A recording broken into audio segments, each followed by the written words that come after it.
I'm going to come back to that, I suspect. You mentioned ratios. So let me deal with that at this stage. You set out in your statement that it was you that suggested to Sir Simon Stevens, the then Chief Executive of NHS England, that ratios be stretched. And when was it that you suggested that to Sir Simon? I don't recall.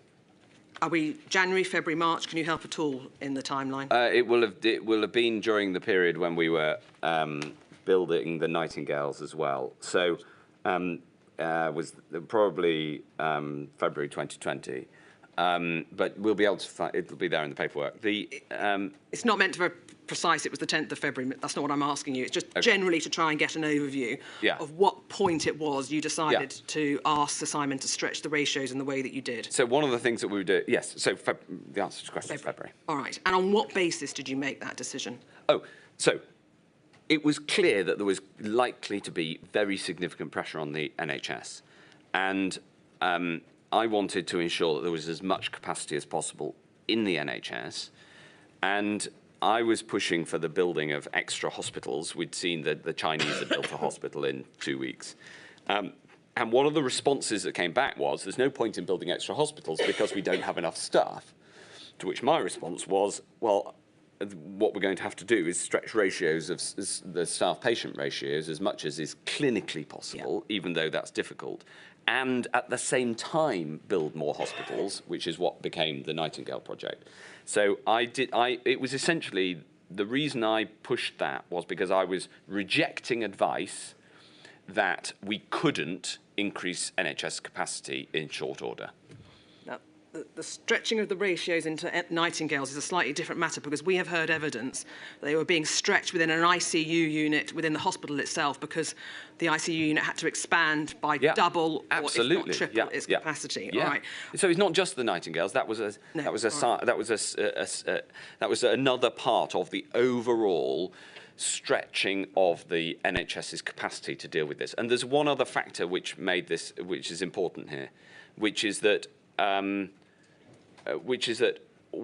in normal times the NHS is dealing with many, many diseases, obviously. The pressure wasn't just the pressure of numbers, it was the pressure of very large numbers all suffering from exactly the same disease.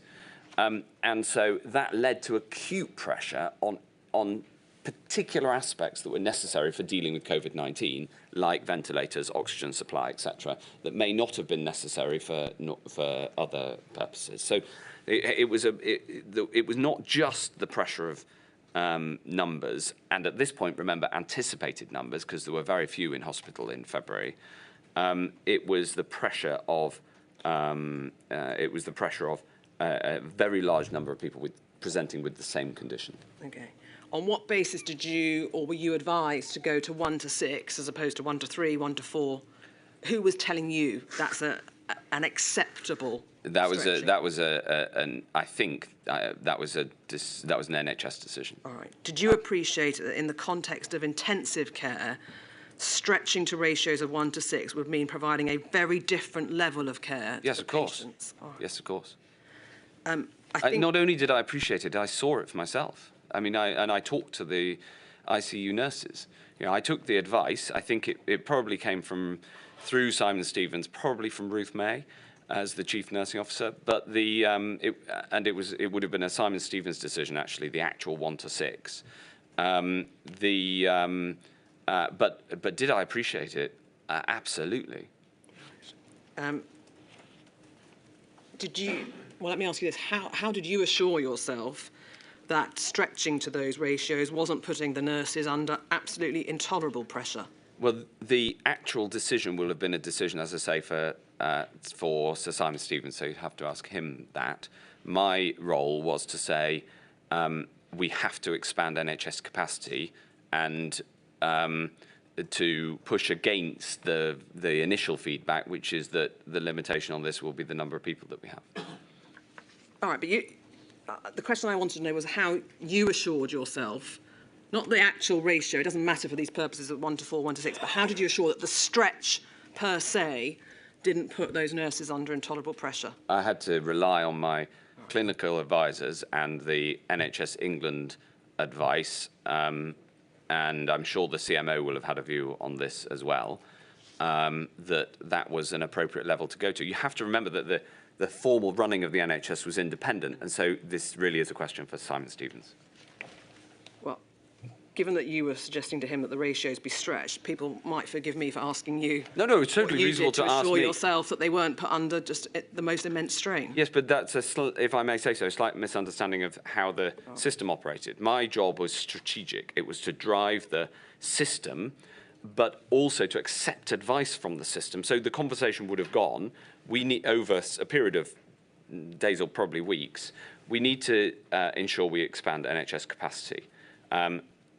Can we build more capacity? And the first response was, there's no point doing that because we won't have enough staff. Can we stretch the staff numbers? They would have come back and said, yes, we can. We think that it's okay to stretch them to 1 in 6. And I would have said that, you know, as you said, the degree of stretch, whether it's 1 in 4, 1 in 6, was not a decision for me. And that's how the system operated. I was strategic, but really for all of these questions, you are going to have to ask Simon Stevens, because it was he was running the NHS, remember. I was the Secretary of State, and we worked very closely and very well together, but there was a clear distinction. And this section is about the NHS, so it's perfectly reasonable to ask him. All right. Let me ask you not about the impact on the staff that were stretched in that way, but on the impact actually on those in ICU. And could I have on screen, please, INQ 480139_7. I think, Mr. Hancock, you've been sent an extract from an ICNARC report who look at intensive care data. And we have heard from Cathy Rowan, who heads up ICNARC. She told us, if one looks at paragraph 6.1, that prior to the pandemic, ICNARC reported that how busy an intensive care unit is on any given day impacts on patient outcomes. Of course. With higher strain associated with higher acute hospital mortality. Absolutely. And the strain is the mismatch there between supply and demand, availability of beds and staff or other resources, and the ability to admit those that were needing critical care.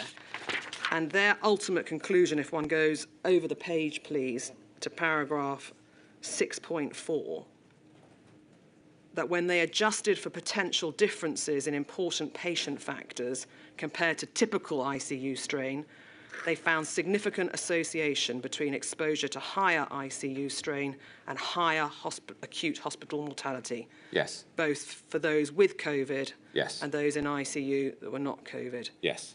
Higher strain, higher mortality. Absolutely. You don't sound surprised by this finding. I'm not surprised at all, and we said it at the time.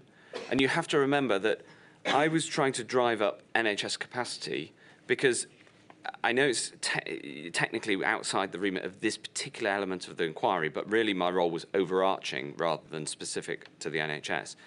Because you have to remember, at the same time, I had the Cabinet Office and others trying to tell me that we shouldn't be taking the actions that I thought were going to be necessary in order to stop the spread of the virus. And so I knew that we were going to have a problem. And therefore I had to increase hospital capacity as well as try to reduce the spread of the virus. So not only do I know this, and I saw it, but we articulated it. And the Chief Medical Officer in one of the early press conferences set out that there are 4 reasons that you get more people dying in a pandemic. One is the direct impact of COVID. The second is the impact of inavailability of health services that would be available other times, as per our exchange earlier, for instance, cancer care. And then, of course, the impact on the of the measures taken for instance, lockdown, and the fact that if you have higher hospital admittance, then the treatment of those with COVID becomes more difficult. And we saw this in the first phase, and we saw it in the second phase as well. And it's one of the reasons that I feel so strongly about the need to ensure that we're ready to bring in measures to stop the spread of the virus next time around. Do you think, though, Mr. Hancock, if you just stand back for a moment, that the fact that the nurses are being stretched to the ratios that we've looked at and the potential adverse consequences for those who are in ICU, doesn't that not, in fact, demonstrate that the NHS was, in fact, overwhelmed? No, because people could get treatment. The treatment was not as good as normal, in the same way that the waiting times for a knee operation was not as good as pre-pandemic.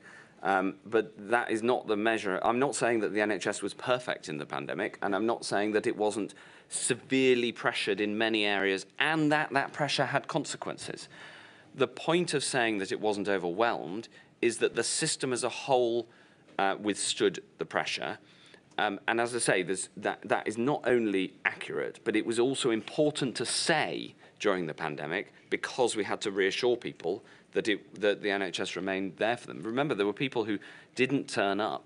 They might have found a lump and didn't go to their GP because they thought, I don't want to put pressure on the NHS. And we've seen that in the excess mortality figures of people who didn't have COVID, as well as people who died with COVID. So I was acutely aware of this, and it weighed heavily on our decision-making at the time. Let me come to intensive care capacity then, please, because you say in your statement that at no stage were you advised that intensive care capacity was exceeded. I understand there may have been some individual hospitals where intensive care capacity was exceeded and patients needed to be transported elsewhere, but there was capacity in the system as a whole. And are you referring there to not just the baseline capacity, but the capacity the hospitals had once they had surged up?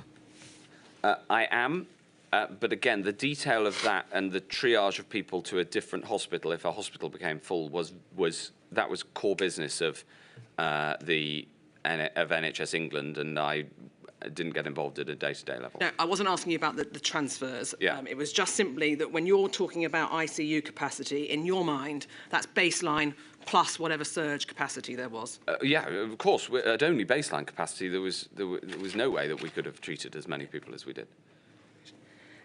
Were you made aware of how far over baseline hospitals were operating? Yes, and I remember I was visiting hospitals whenever possible, and I saw it. I remember going into Barts and seeing the ICU beds, which in normal times have a stack of equipment behind them on the wall, and there were just far more beds than there was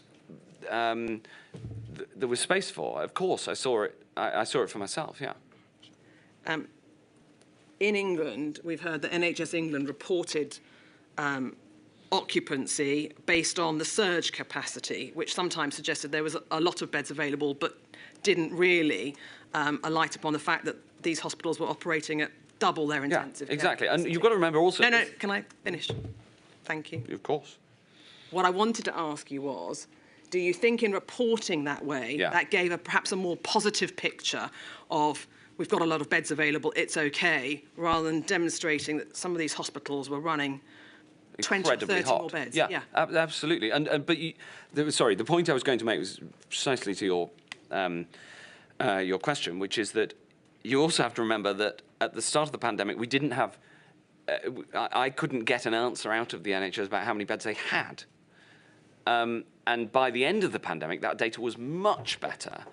But and in the second phase, it was much better. But that sort of definitional issue, of course, we should consider now as part of the inquiry. But at the time, it was a moot point. Because if you say to the NHS, how many beds have you got? And they say, well, it all depends how you define it. Then whether the extent to which that includes surge or not is second order. And just in their defence, the reason that they couldn't say exactly and definitively how many beds is because it depended on how many people were available. Because the NHS counts beds according, not just the physical bed, but the bed with the ability then to support a patient, which includes people and equipment and what have you. If you have a bed, if you have an intubation bed with no oxygen flowing to it, then it isn't. Then it's no use for these purposes. So that's why it was difficult. So I'm not blaming the NHS for inability to measure that at the start. What I'm saying is these things were difficult to measure, and so picking precise points in the methodology it was not our lived experience. But this was another reason that I went to hospitals and went and talked to people. It's not so much about whether it's difficult to measure, but from the public's perspective, if you're saying there's still 10% of beds available across the country, it might be thought by some that's presenting a rather rosy picture, when in fact those hospitals were operating double, triple their usual baseline capacity. And in some cases... But do you agree it presented a rosy picture or not? I think that by the end of the pandemic and in the second phase, we were able to present this much more accurately. Whether it was rosy or not in the first instance, as I say, I don't think you can define that because we just didn't have the data available at all. Can I give you an example, please, of some evidence that we've heard from Queen Elizabeth Hospital, Birmingham? And I want to know if this kind of information filtered up to you. They had, in March 2020, 67 ICU beds, and they went to April, following month, to 126, so they nearly doubled. Yeah. That meant for them finding 205 additional doctors, 429 nurses, and an extra 59 actual physical beds. At a time when they had 25% absence of work force due to ill health. Now, were you being told that's actually... Let me finish, please. Were you being told that's actually what it means if a hospital has to double up its surge capacity? We've got to find vast numbers of staff. Yeah, not only was I being told, but I was seeing it. You know, I went to the Queen Elizabeth Hospital in Birmingham. I saw it for myself. So, yes, of course. And I was deeply involved, for instance, in trying to hire more doctors and get doctors who had retired back into the workforce in order to try to solve these problems. So, you know, the reason I interrupted is the question gives the impression that I was somehow sat in an office this whole time. I was out on the ground as much as I could be and talking to people about what the real world problems were, as well as getting the official advice through paperwork. That's how you lead in a crisis as big as this. Can I ask you to just pause for a second? Some of these questions are not designed to trip you up, Mr. Hancock, but I want to understand whether some of the detail that we've now heard did in fact make its way to you. That's all I was asking. Okay, and I'm being emphatic in my response that it's not only did I get it in reports as much as the data was available, but I chose to go out there and see it for myself. Now, were you made aware that not everyone who needed an ICU bed got an ICU bed? Yes. In individual cases that happened, yes. We've heard a number of examples, some of which we've provided to you, and I'd just like to take you through some of them for your comments on them, if I may. Right.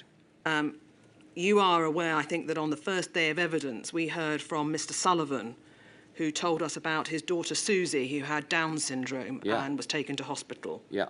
And she was refused admission to ICU because what was recorded on the notes was she had cardiac comorbidities, she had a pacemaker, and had Down syndrome. And did you get reports like that people were being denied ICU care? I did get reports like that. And I also got reports about the misuse of DNR notices as well. We'll come on to that. Well, they're all part and parcel of the same thing because it's about availability of care. Yeah. And if you recall, I was also getting advice from the BMA and others that we should have a code of who you should give care to and not. And I'm going to come on to that as well. Yes, but what I'm saying is I was deeply involved. Of course, not only did I know these things were happening, I was fighting on behalf of those to whom it was happening.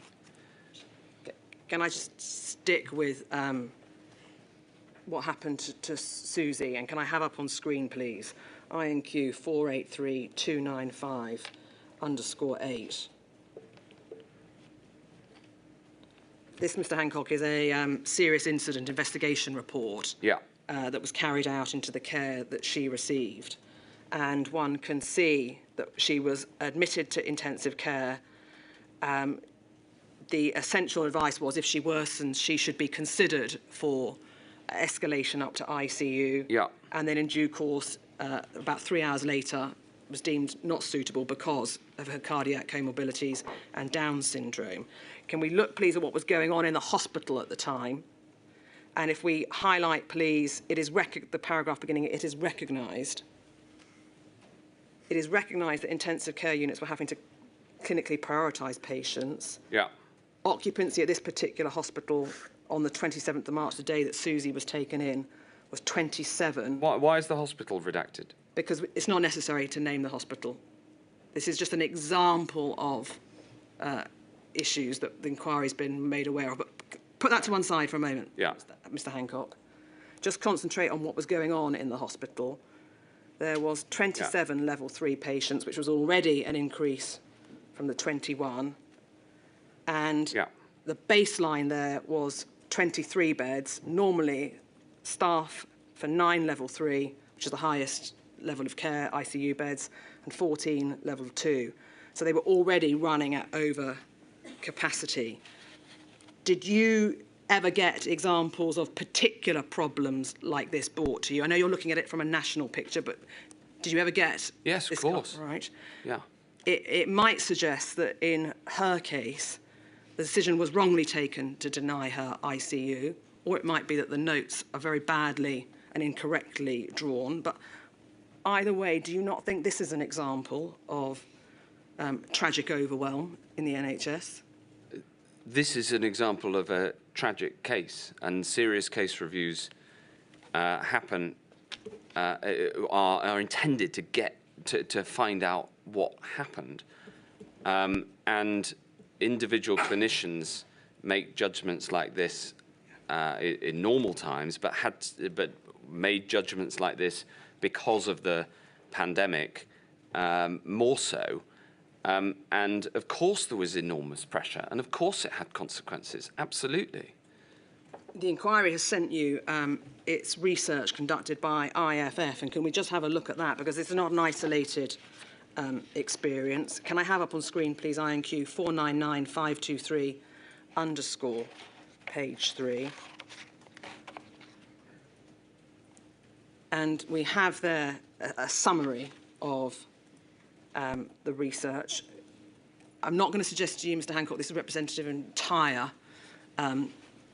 healthcare professionals, but clearly a large number were surveyed, over half of whom, 58% of healthcare professionals, reported that some patients could not be escalated to the next level of care due to lack of resources during either wave of the pandemic. This is about wave 1 and 2.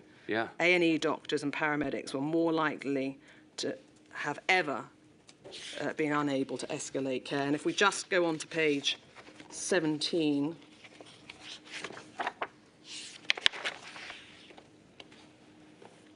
and if one looks at the bottom 2 responses from critical care nurses and critical care doctors, during the first wave, those doctors were significantly more likely to have ever been unable to escalate care. 20% and 19% of nurses and doctors, respectively, said that happened to them on a daily basis. Daily basis, yeah. You don't sound surprised by the findings of this research either. And in fairness, neither was Professor Whitty when we asked him about it. I'm not surprised in the least. I mean, and of course we knew that these pressures were intense. You know, Professor Whitty himself worked on the wards. Yeah. I visited them, and I worked in an appropriate capacity as a non-clinician. Of course we knew, absolutely. And this is what we were trying to prevent. This is what we were trying to prevent by fighting for lockdowns, by buying as much PPE as we could get our hands on, by developing the testing. I know that you say these things are outside the ring, but you can't present this as if it's sort of desiccated statistics. This is what was going on in the ICUs of the nation. This is why it's so important that we're prepared to stop pandemics before they start. And so, absolutely, yeah. Did you tell your cabinet colleagues and the Prime Minister, then Mr. Johnson, of all of this material that you were well aware of? Yes, as much as was. Of course, we talked about it. Yeah. So you made. I don't know the detail of how much. Whether I presented a particular slide or what have you. But yeah, absolutely. Stopping the NHS from being overwhelmed was something that I talked about frequently. And I can see that you've picked up on that language as if I was trying to say everything was perfect. And that is emphatically not what I meant. And it is not how I mean that. And I understand if that is how it could be interpreted, that was not the reason. It was used as a term of reassurance. And that is true. But it was absolutely part of our discussions to say, in fact, the then Prime Minister would say it mustn't be topped out, I remember, because I thought that was an unusual phraseology. But yes, this was part of our discussion, the enormous pressure on the NHS. Yeah. So you made it plain to your cabinet colleagues and the Prime Minister at the time that numbers of doctors and nurses were unable to provide the level of care that their patients needed. You made that plain to all your colleagues. You didn't present a rosy picture that some have suggested. I have in previous modules been accused of painting a rosy picture. There are, for each of those, as I said in those modules, for each of those specific accusations, there are inaccuracies in the other accounts that we didn't go through in detail. But all you need to know, Chair, is that I was not one for buck passing, and maybe we've seen a little bit of that in previous modules. I ask you this because in your Module 2 statement, you said, had the NHS been overwhelmed, treatment would have had to be rationed. And it was being rationed, wasn't it, Mr. Hancock?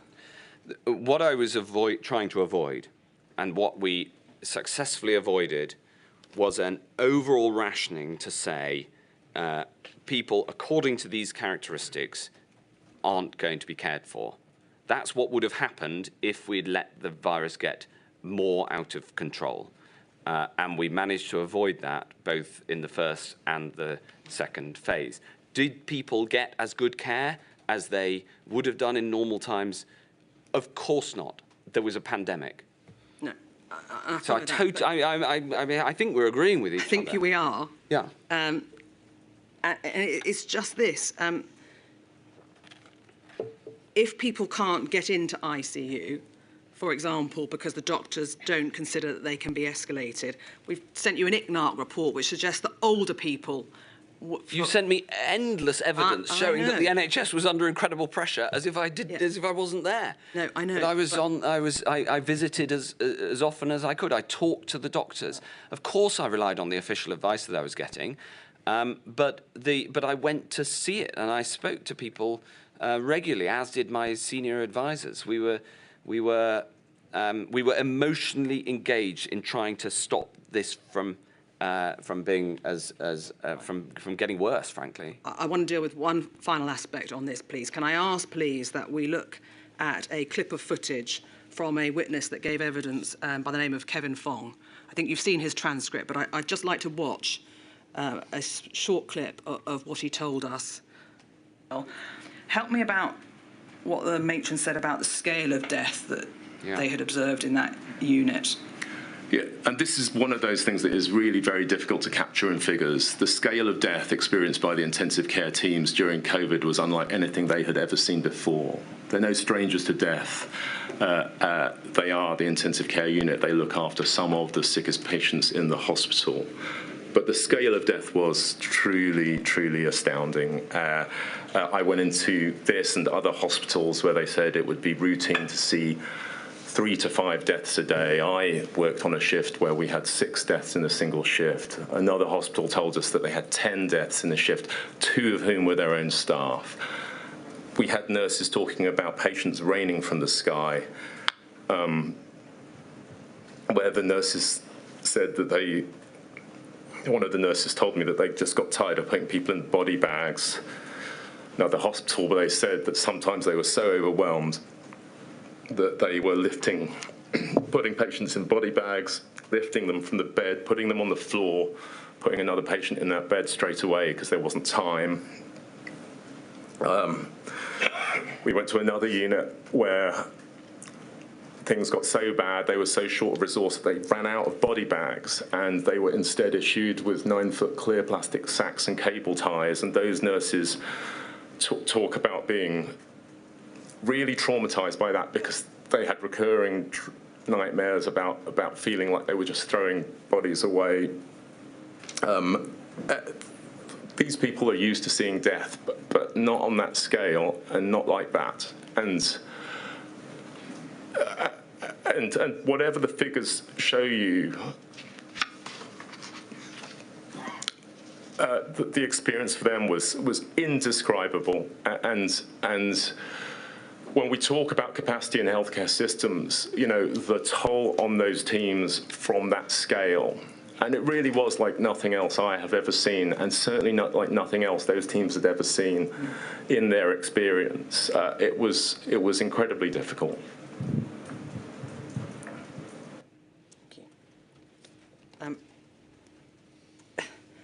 Watching that now and looking at the number of different examples, statistic, real-life stories, do you think perhaps the use of the phrase overwhelm is not the right word to use when we're talking about how the NHS coped or otherwise in the event of a pandemic?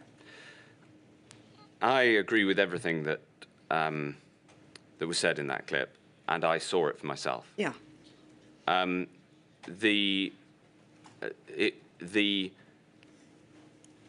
The system as a whole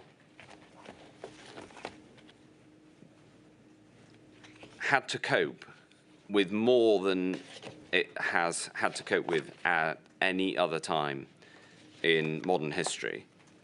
And thanks to the work of those in ITU, what did so. Now, of course, there were deeply challenging problems, as we've just seen, and that's there were countless examples of that.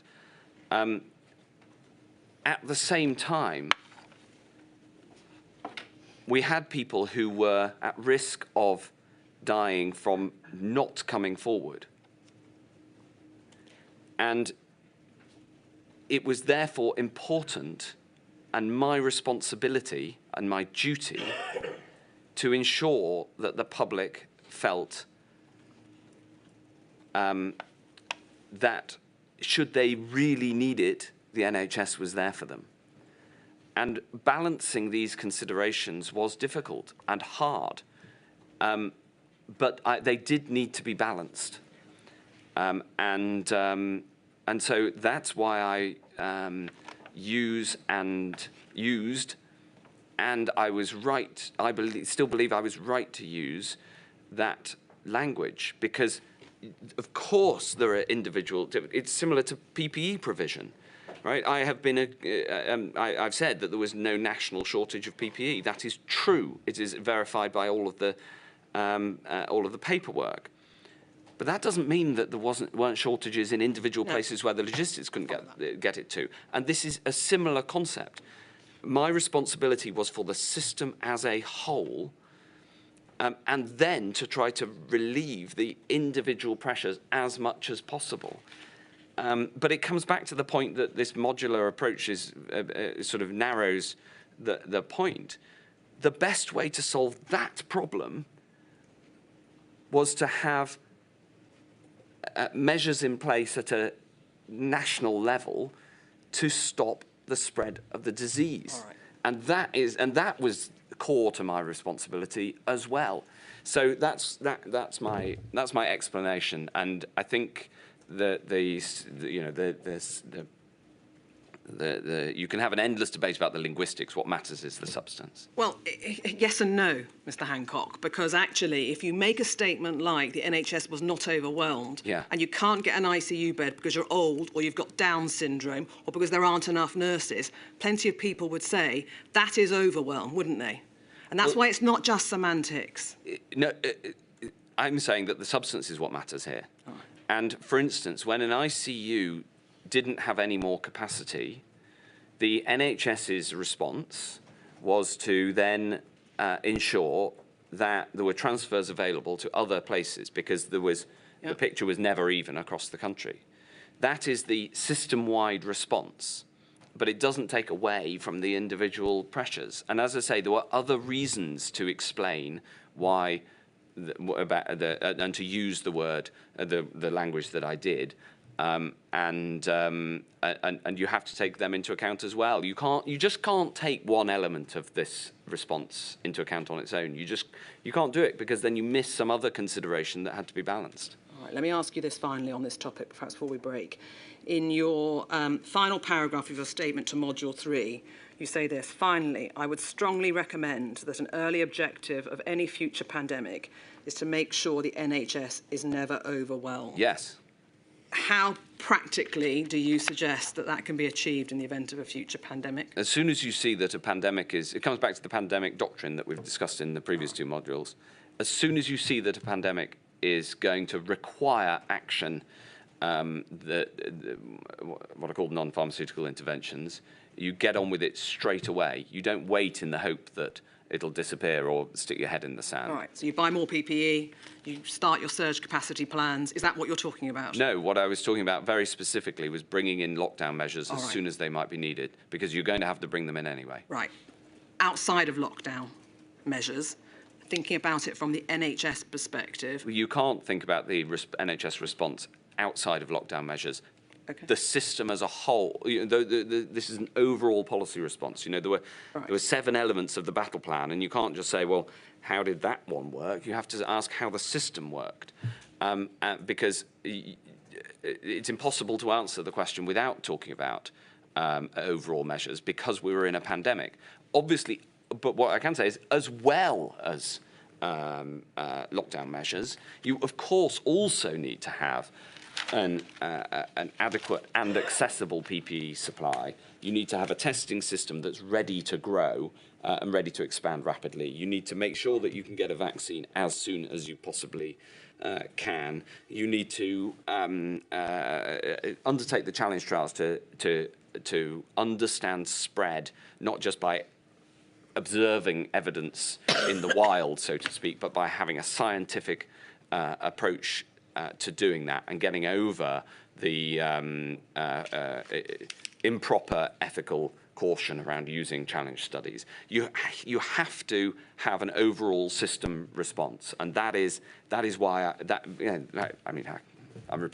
getting to the point of repeating myself, so I'll stop. Would that be a convenient moment? Certainly. I think some members of the public gallery here are suffering some distress at this evidence. Please, I encourage them to seek any support if they need it.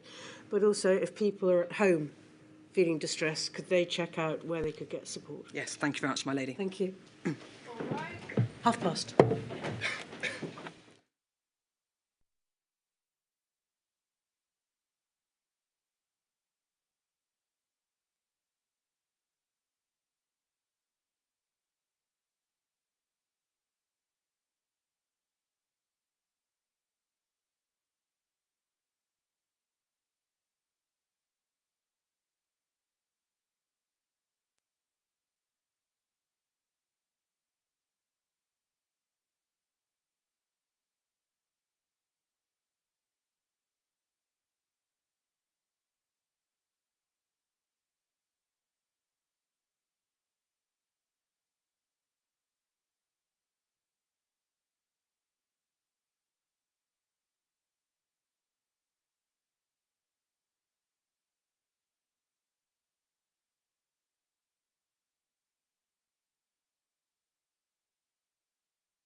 Ms Carey. Thank you. Mr Hancock, can I pick up on one of the things you referred to before the morning break, which was potentially some of the difficult decisions that may have to be made in the event that effectively there was no extra bed or there was 2 people vying for one ICU bed. All right. And we've called it an escalation tool, or in the event of saturation, it's been another way of it's been described. Yeah. Generally speaking, do you think ministers should be involved in such guidance? By which I mean not the actual detail of who might get the bed, but the need for a escalation tool per se. Of course, ministers should be involved in the principled decision about whether such a tool is necessary, and also the level at which such decisions should be made. What do you mean by the level at which I was very strongly of the view that these decisions are best made locally, according to the local judgment of the clinicians with the most information, rather than through a national tool. Well, that's what I wanted to ask you about, because I think you are aware that on the 21st of March 2020, the 4 CMOs commissioned guidance in the event that critical care was saturated. And I'd like, please, just to look on screen. This was intended to be a UK-wide tool. Yeah. Can we have a look? Thank you, please. I'll just read it out for the record. 478863. This is an email to you on the 27th of March. And just to help you, it was commissioned on the 21st and then not, in fact, published around the 27th of March. It happens in a very short space of time. Yeah. All right? And we've heard, just so that you know, from one of the doctors involved in drafting the guidance. Yeah. All right. Let me just turn up my document. But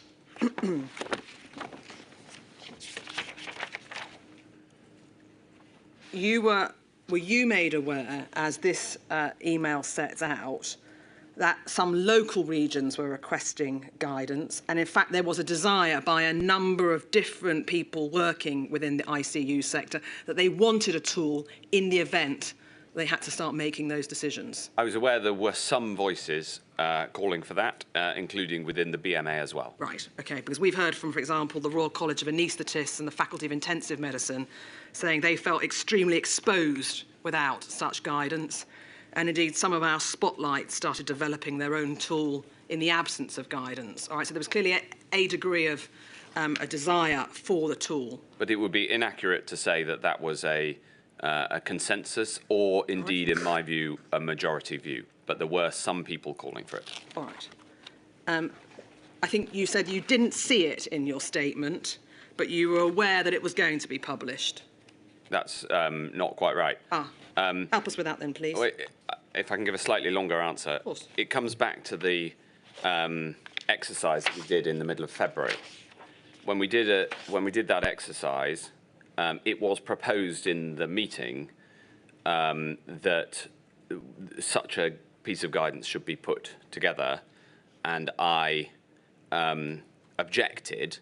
And in the inquiry, Simon Stevens said that I'd called for it and wanted to make the decisions myself, and that was inaccurate and not representative. Pause. It's important. I want to take it slowly to help you. Okay. So just pause, Mr. Hancock. So the first time I came across this concept was in that exercise. Which was Nimbus. Nimbus, yeah. All right. And in the Nimbus exercise, it was put forward as a proposed solution to there being, you called it saturation, I call it if ICUs were overwhelmed, right? That is it comes back to our previous discussion. And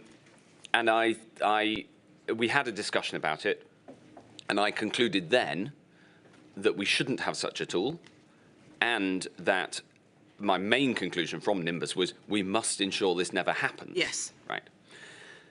Then we go forward 6 weeks or so, and there were calls, public calls. You know, the BMA were in the press. There were private calls for it from, as you say, some of the local areas.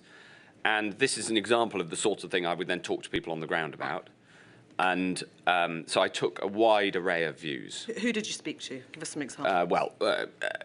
I remember talking to Chris Whitty about it, but I I can't recall exactly who those conversations would have been with. Can I just ask you, though, Mr. Wishy's not working in ICU. No, but he has a lot of experience of working in ICUs, and we all knew the pressure that ICUs were under. All right. Okay. I may have spoken to some people at the Royal Colleges who I spoke to regularly throughout the pandemic.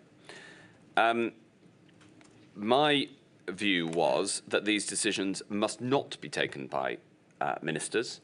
They are best taken as close to the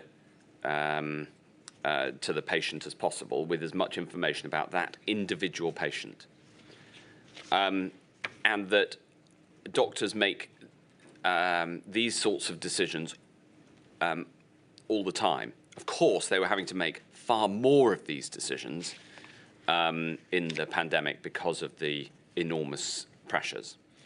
And I then, so I knew that with these public calls, I then received this note that's in front of us, and my recollection is that this was the first time such a tool was brought to my attention. Okay.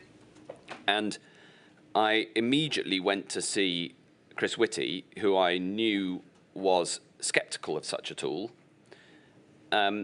And even though so I was surprised to see that it had been commissioned by the CMOs. Yeah.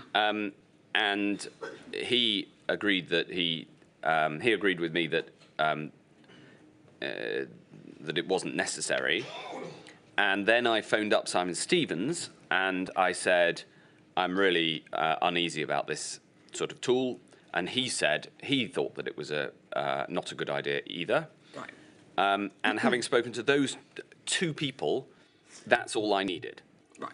To make having followed the debate for the previous 6 weeks, and been in my mind throughout that time, I therefore, the system. You can see what happens in government, right? The system effectively got ahead of itself before asking whether this was something that we should consider, and started putting in place. Arrange a meeting.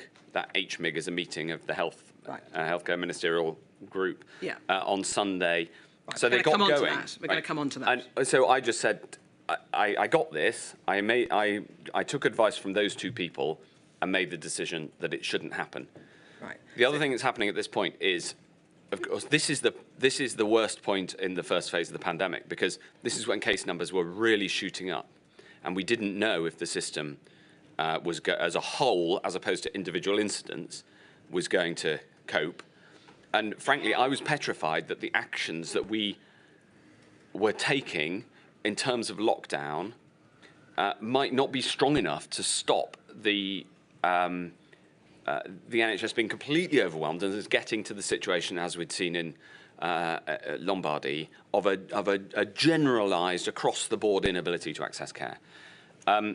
And all the consequences of that. Right, so just pausing there, just to try and get a sense of why it was you were opposed to it. Is it your evidence that you were opposed to it because you felt there wasn't a need for a national tool and that actually there should be individual tools taken within trusts or regions?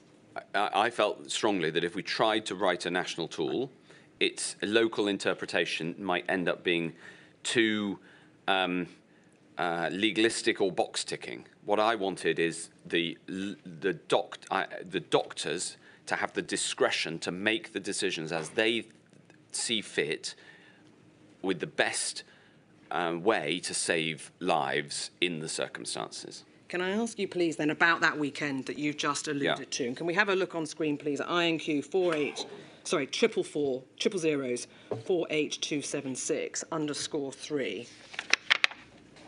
And as is the way, Mr. Hancock, with emails, we've got to start towards the back and work our way forwards. But essentially what is going on here, so that you know, is the tool has been drafted. And incidentally, it's in your statement, you said, I didn't see any of the proposed guidance. Is that right or wrong? Did you actually see the guidance that was being proposed? I don't recall. All right. OK. It's getting ready for publication, and there is supposed to be a meeting between ministers to discuss the tool, which didn't happen. Sorry, you say supposed to be. A meeting had been organised. That doesn't mean there's no value judgment on whether there was a meeting. Because if you say supposed to be and then I cancelled that, it implies that was a mistake. It wasn't a mistake. All right. Let me rephrase it for you then. Thank you. There was a plan for a meeting. Yes. Which then was cancelled. I cancelled. All right. I'm just trying to give you a bit of context for where we are to help you when you answer the questions. All right. So there is the plan for a meeting to discuss with the ministers this tool, and these are some of the discussions about what led to the background, what the strategy is, and what the risks and mitigations are. And it said that lead authors have advised, if we look at the bottom of the page, that most clinicians in acute settings will be receptive to this guidance, as it provides a standardised approach on which to base difficult decisions in unprecedented times. However, it is likely it could be sensationalised by media and cause unnecessary panic and concern among the public. So some competing arguments there about how this may in fact be viewed once it's published. Yeah. And then if we go, please, to the page 2 of the document, 30th of March, which I think was a Monday. Sorry, 28th of March, it's my fault, second email down. I've just heard from the CMO's office this isn't going to ministers tomorrow and has been paused for now. I'll make sure the duty team of the current version. And it was because Secretary of State and Simon Stevens have spoken, have cancelled the Ministers' Implementation Group that was there to discuss the tool. This is because they are both unhappy with issuing the tool as it stands, noting how potentially controversial it is, difficult landing. Now, it doesn't say there they're unhappy about it because they think these should be localised decisions, not a national tool. Is it the case that you were more worried about how this might look than whether the profession themselves wanted the tool to provide them with the guidance for the difficult decisions they may have to make? Oh, I see. No, that wasn't my consideration at all. Obviously, I had to take into account the impact of such a tool on people's confidence in the NHS. My assessment in reading this and the previous page is that it says that most people, most clinicians will be comfortable with, or something like that. I thought that, I'm not sure that's right. There were, as I say, some voices calling for one of these, but that was not a generalised approach.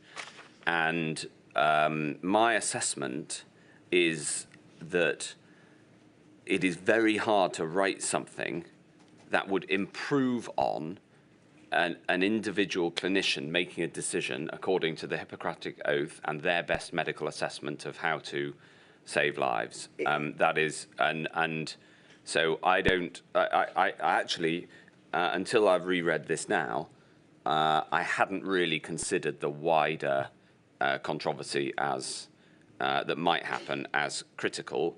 The question is, what's the best way to save lives? That was the question I was asking throughout this entire period on every single subject, including this one. All right.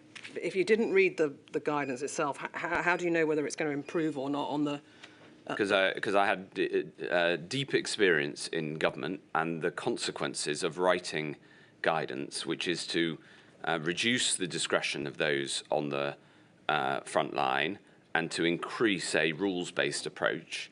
And I couldn't think, so I thought that the idea of taking these decisions nationally through guidance was wrong. I believe in the principle of subsidiarity for improving the quality of decision making. The closer a decision can be made to those who affect it, generally, the better that decision is. There's nothing in this email that mentions we need to be actually going at this at a local level, is there? If one follows to the bottom... There isn't, but I didn't write this email. So this is an email from... That's Max Blaine, number 10. He was head of comms. So, of course, the comms people would consider the controversy element of it. This is a communications email. This isn't about the substance of the decision. The final bullet point on that email says, everyone is clear this needs to be right and not rushed out. Right. The CMO's view is that it's not urgent. There's not an urgent need for it right now. And he's told us it didn't come in because as at the 27th of March or 28th of March, there was still capacity in the system. So that's why from his perspective, it didn't come in. Right. Given there wasn't an urgent need for it right now, did you consider revisiting the need for this guidance at any stage during your tenure? No, I think it would have been a mistake to bring this in. And I think in a future pandemic, it would be important not to constrain decision makers in this way. We train doctors to an incredibly high standard, including to be able to make decisions like this, and substituting a effectively ministerial decision for a decision of the doctor who is looking after that patient would be, in my view, a mistake. At any stage did you say to NHS England, for example, I'm not bringing in a national tool, but I would encourage local regions or particular trusts to adopt their own? No, I think that decisions like this need to be made according to the professional judgment of the clinicians closest to the patient. Yeah, I understand that. Yeah. But, what I'm saying is if your opposition to it was in part that there needs to be local decision-making, did you do anything to encourage or support those that wanted a local decision-making tool? No, I didn't want a local decision-making tool as in mid-level, as in at a hospital level. I wanted doctors making these decisions, not administrators, not ministers. Now, as I've said many times, the operational running of the NHS is for NHS England and the individual hospital trusts. And so I am aware now that some trusts brought in some guidance. I don't think it's right to constrain doctors' ability to act in the best interests of their patients in this way. All right. Can we look at some of the decisions that were taken to increase capacity within the system? Obviously, firstly, there was the discharge decision, and I'm not asking you about the impact it had on the care sector itself, but did you agree with expedited discharges as a way of increasing hospital bed capacity? Where that was clinically appropriate, yes. All right. But on that, as with other areas, that it really is a question for NHS England. I was just asking you for a broad overview of whether you were in agreement with the principled decision, not the detail, all right? Yeah, remember, hospitals are dangerous places in pandemics. You know, there were more people, the estimate is that more people caught COVID in hospitals than almost any other setting. And that's often forgotten in the debate around this. We're going to look at nosocomial infection rates a little later, all right? Yeah. Okay. There was clearly the decision to suspend non-urgent elective care, and you said, I think at the outset, that was a decision that you agreed with and you thought it was the right decision. Well, obviously reluctantly, but faced with a series of awful options, that was the least bad. I mean, that applies to almost every decision that we took in the pandemic. When that decision was taken, I think you were urged to explore with NHS England whether there was any elective work that would be protected at the height of the pandemic. Yeah. And what was the answer, and why was it you wanted just to explore that with them at all? Because I recognised the impact, the negative impact of taking that decision, and I wanted to make sure that it was mitigated as much as possible. But on that, I would very much. It's a classic case where the minister asked questions to ensure that people have considered these things properly, but the operational decisions are for NHS England and the clinical decisions are obviously for the clinical staff. All right, so as a strategy, you approved of it? I broadly approved of it, reluctantly, yeah. No, all right. Yeah. For what it's worth, Mr. Hancock, the experts that we've heard about non-COVID care have agreed with the decision in principle. I think it was the right one. Yeah. But what they're concerned about is the resumption of non-urgent elective care and how quickly or otherwise that was rolled out, particularly after the first wave. Oh, yeah, absolutely. Yeah. All right. Well, you say, oh, yeah, absolutely. Help us then, please. What was your position on how quickly or otherwise non-urgent elective care was resumed? It was a difficult balancing act, and I relied on the judgment of the Chief Executive of NHS England. You didn't say, did you say to him, you need to bring in targets to Simon? Did you say anything like that to him, or just, I want you to restart it as soon as you can? As soon as we safely can. But that's the sort of decision he'd go and take anyway. He was, after all, the independent head of NHS England. Clearly, you accept, don't you, that the decision to pause elective care had a significant impact on the waiting times for either diagnosis or for treatment? Yeah, of course. Yeah. All right. I'd like to ask you about an email that you, I think, were sent Can we have up on screen INQ 421416_3?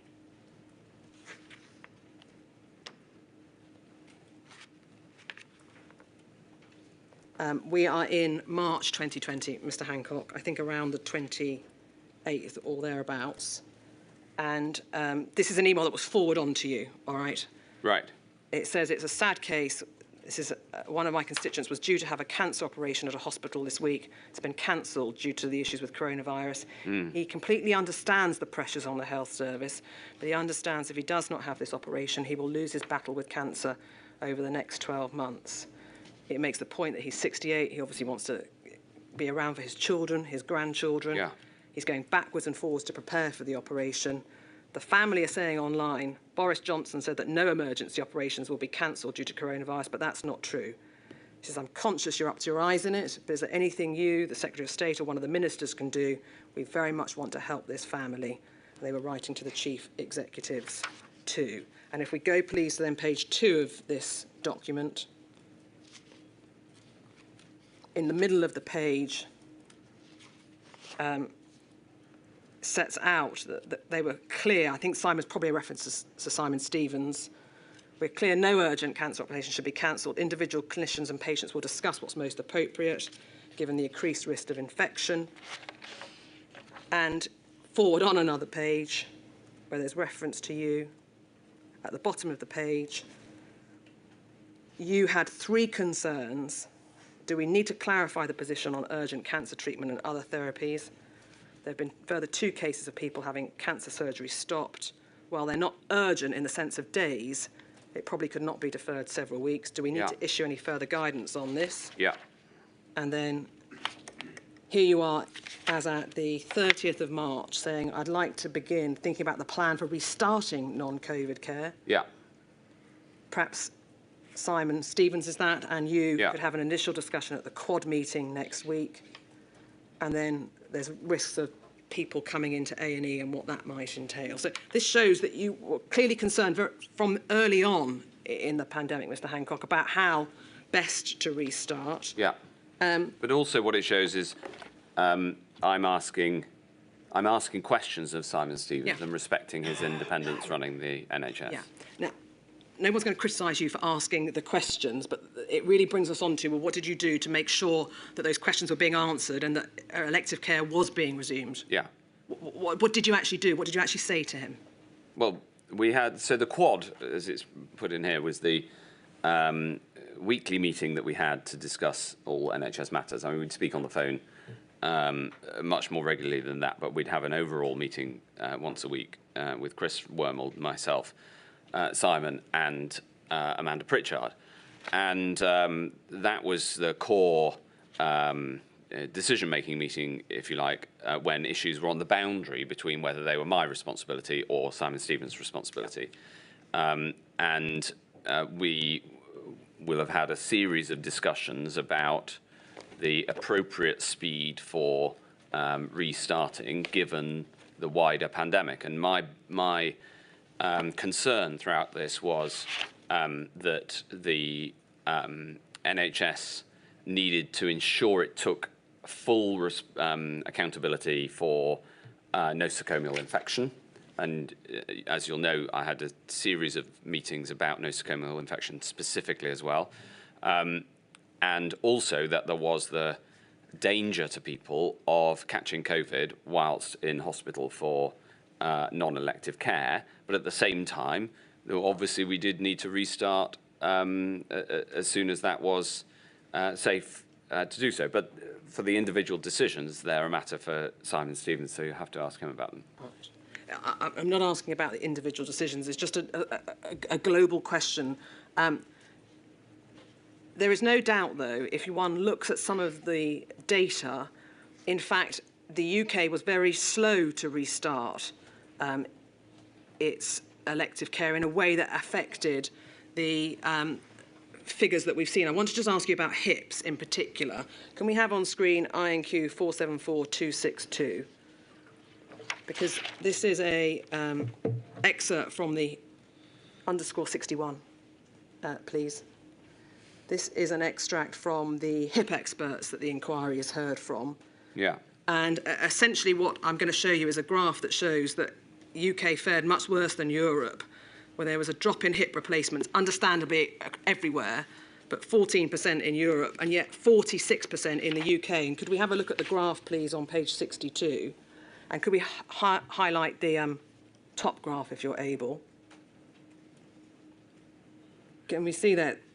So there's obviously a pausing of elective care across Europe, but a wide variation in how the UK has performed, and essentially we've done badly because there's 6% drop in the number of cases of people having a hip replacement, whereas the average across the EU was 14%. Now, were you sort of ever made aware of, perhaps not hips in particular, but the kind of delays and, on the face of it, slowness at the resumption of non-urgent elective care? I was. And what did you do about it? Well, I spoke to Simon Stevens about it, and you'll have to ask him about the individual decision. I don't mean the individual decisions as in each hip at a time, about the policy towards restarting, because that was very clearly in his bailiwick. I understand that, but Mr. Hancock, you're the one early on in the pandemic is saying we've got to have a plan for resuming elective care. Yeah. You're onto this early, if I can put it like that. Let me finish. You're onto this early, but when we look at the data, perhaps your desire to resume it did not in fact pan out with what happened on the ground. And why is there, if the minister is saying, get started, get restarted, why are we seeing such poor figures like the one I've just shown you? I'm afraid all I can answer is that these decisions on the restart were decisions for NHS England, and this is a module about the performance of the NHS, so you have to ask the person who was in charge of the NHS at the time. Right, but you're not powerless. If you say to him, do something, you can see he doesn't ignore you. Yeah, exactly. You can see in the paperwork that I'm pushing on this subject, but when the NHS was legally independent, I in fact ended that legal independence. You know, Simon and I worked very closely together, but some decisions were his and others were mine. So this isn't something that I've seen before, and it isn't a decision that I would have myself taken. All right. Do you think, let me broaden the question then, do you think in the event of a future pandemic there need to be contingency plans at either ministerial or certainly department level for a strategy for how to, if not continue it, at least resume it quickly? Well, I think, yes, and actually that needs to be a part of a broader change in the NHS to try as much as possible to separate out urgent care and elective care into different settings. And I know that's something that Simon Stevens believed very strongly and was working on even before we went into the pandemic. But that so-called split between hot and cold sites is very effective and a much more normal arrangement in other European countries. So that may be part of the explanation here, but I can't really give you any more than that because this wasn't my area of responsibility. All right, fine. And were you aware, as Minister, of the use of elective hubs to ensure there was some diagnosis or treatment for non-pandemic conditions? Yes, of course. All right. Do you think there was sufficient use made of them? Definitely not. All right. And how do you think we could improve use of elective hubs? Have more of them. Have more of them? Definitely. Should be happening now. Yeah. And is that a decision for the NHS, for NHS England, or is that something that ministers can assist with? Well, now, because we changed the law so that the NHS is not statutorily independent, it is something that ministers can do, but it wasn't at the time directly. Different measure of increasing capacity is nightingales. And I think you say in your statement that you are supportive of them. You thought it was important to have them if we needed them. Yes. All right. Given that we, as looked at this morning, there were already stretched ratios within ICU in hospitals. Yes. What was the plan for further stretching the staffing in the event that we had, I think, 7 nightingales in England? The plan was to build the nightingales within the umbrella of an existing trust so that the Nightingale hospitals did not have to set up HR and recruitment systems from scratch, but rather could be supported by an existing trust. For instance, the Nightingale Hospital in the Excel Centre in London was effectively run by Barts Hospital. Yeah. So was it your understanding that there would be additional staff, or that the 1-to-6 ratio would include staff that you'd lost from the hospital who'd gone to staff the Nightingale? Well, the answer is it isn't binary. We were at the same time trying to recruit more staff back into the NHS, but the starting point was that hospital trust was responsible for the staffing of the Nightingale, and we were doing everything we could to ensure that and all hospital trusts could get more staff as well as stretch the ratios. All right. Do I take it that you consider, Mr. Hancock, that there was a need to have the Nightingales just in case we needed them? No. We needed the Nightingales in order to provide the care for those who went into them. Yeah.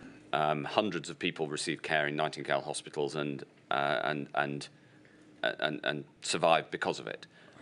Of course, the Nightingales were also entirely justified on an insurance policy, yeah, because we didn't know when the pressures were going to stop accelerating. And in the event, several of the Nightingales weren't used, but even those, I think, we can justify with what we knew at the time. Okay. Pause there, because I'd like to just look, please, at INQ 474444, which might help you, Mr. Hancock, because it's a quick and easy guide to when the Nightingales were set up, what activity they saw in each wave, yeah, and the costs of them for what it is worth. Yeah. And we can see that, yes, there were hundreds, but it's not thousands of people that was going into the hospitals to being treated for COVID. Yeah. Obviously, some of them were repurposed. Yeah. But if you look at Birmingham, for example, it had no patients admitted in wave 1 or wave 2 and wasn't used as a vaccination centre or to resume elective care. Yeah. The question is really, once we thankfully didn't need them in wave 1, yeah, what, if any, involvement did you have in how they were being repurposed for wave 2? Well, I was. I have two feelings in response to this. The one is that I have absolutely no doubt that they were justified even as an insurance policy, and even if no lives had been saved by them, we didn't know when I commissioned them. Well, I commissioned the expansion. It was actually Amanda Pritchard who came up with the idea of using existing buildings to put hospitals in and led the project and did a brilliant job at it. So I think they are entirely justifiable because they were an insurance policy in case we hadn't managed to turn the curve of the growth of the virus when we had. At the other end, I also felt frustration at the time that they weren't being used for other purposes. But that happens all the time when you're health secretary, because you're responsible for a large body which is statutorily independent from you and is huge, and so all sorts of stuff goes on in the health service that you would rather were done better, and your job is to try to make that happen either through specific intervention, persuasion, or through changing policy at a national level. But I didn't want to change policy because I wanted the Nightingales to be there if they were needed. Yeah. Right, I understand that, but actually what I want to know is what did you do to ensure that in wave 2 they were utilised to their best effect, particularly when we've got, for example, Birmingham admitting no one and seemingly doing nothing? Yeah, well, I will have raised this, it's probably in quad minutes, I will have raised this with the NHS, but obviously operational matters are for them. No, I follow that, but didn't you say to them, well, hold on, you've got a big facility there in Birmingham that's not doing anything. Can we repurpose it? Can we use it? That's exactly the sort of thing I would have said, yes. You would have said or did say? You're asking me for a recollection of something 4 years ago. I'm pretty sure that I said it. The place to look would be the minutes of the quad meetings. Right. Do you think, and I'm asked to ask you this, given the expenditure, which in England alone was 358 plus million, that this was a good use of resources, diverting money that could have been used to improve the NHS estate, for example, more portable ventilation and the like? That is not an accurate description of the trade-off.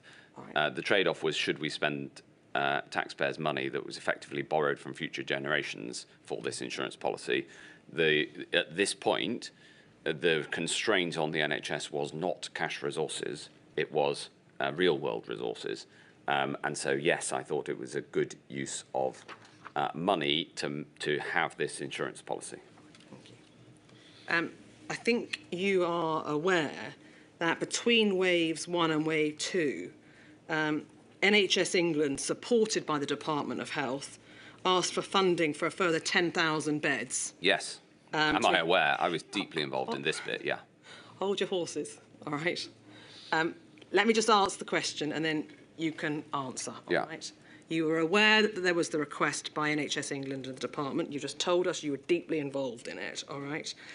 Unfortunately, though, that request was refused by the Treasury, and there was a direction or a steer coming from the Prime Minister that you should focus on using the Nightingales, using the private sector, hopefully discharging more people. Maybe they're not being using the flu vaccination to prevent flu patients going into the hospital. Help us with the deep involvement that you say you had in this, and what did you try and do to either get the beds or get the funding? Well, there were a significant number of meetings in Number 10 over that summer to work out how we were going to handle the winter of 2020 to 2021. Yeah. One of the things that I did get over the line and get the funding for was an expansion of all of the A&Es in the country, in England. And because I was only responsible for the NHS in England. And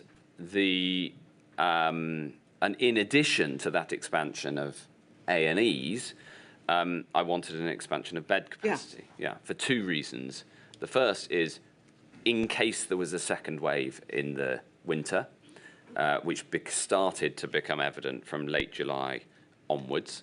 And the second is because I think that the resilience of the NHS to future pandemics requires more beds, and that you never put the entire army in the field in one go. You have resilience, and in the same way, having resilience rather than running at 100% all the time in our health system is an appropriate use of national resources. Is what we ought to do, so I raised it with the Prime Minister.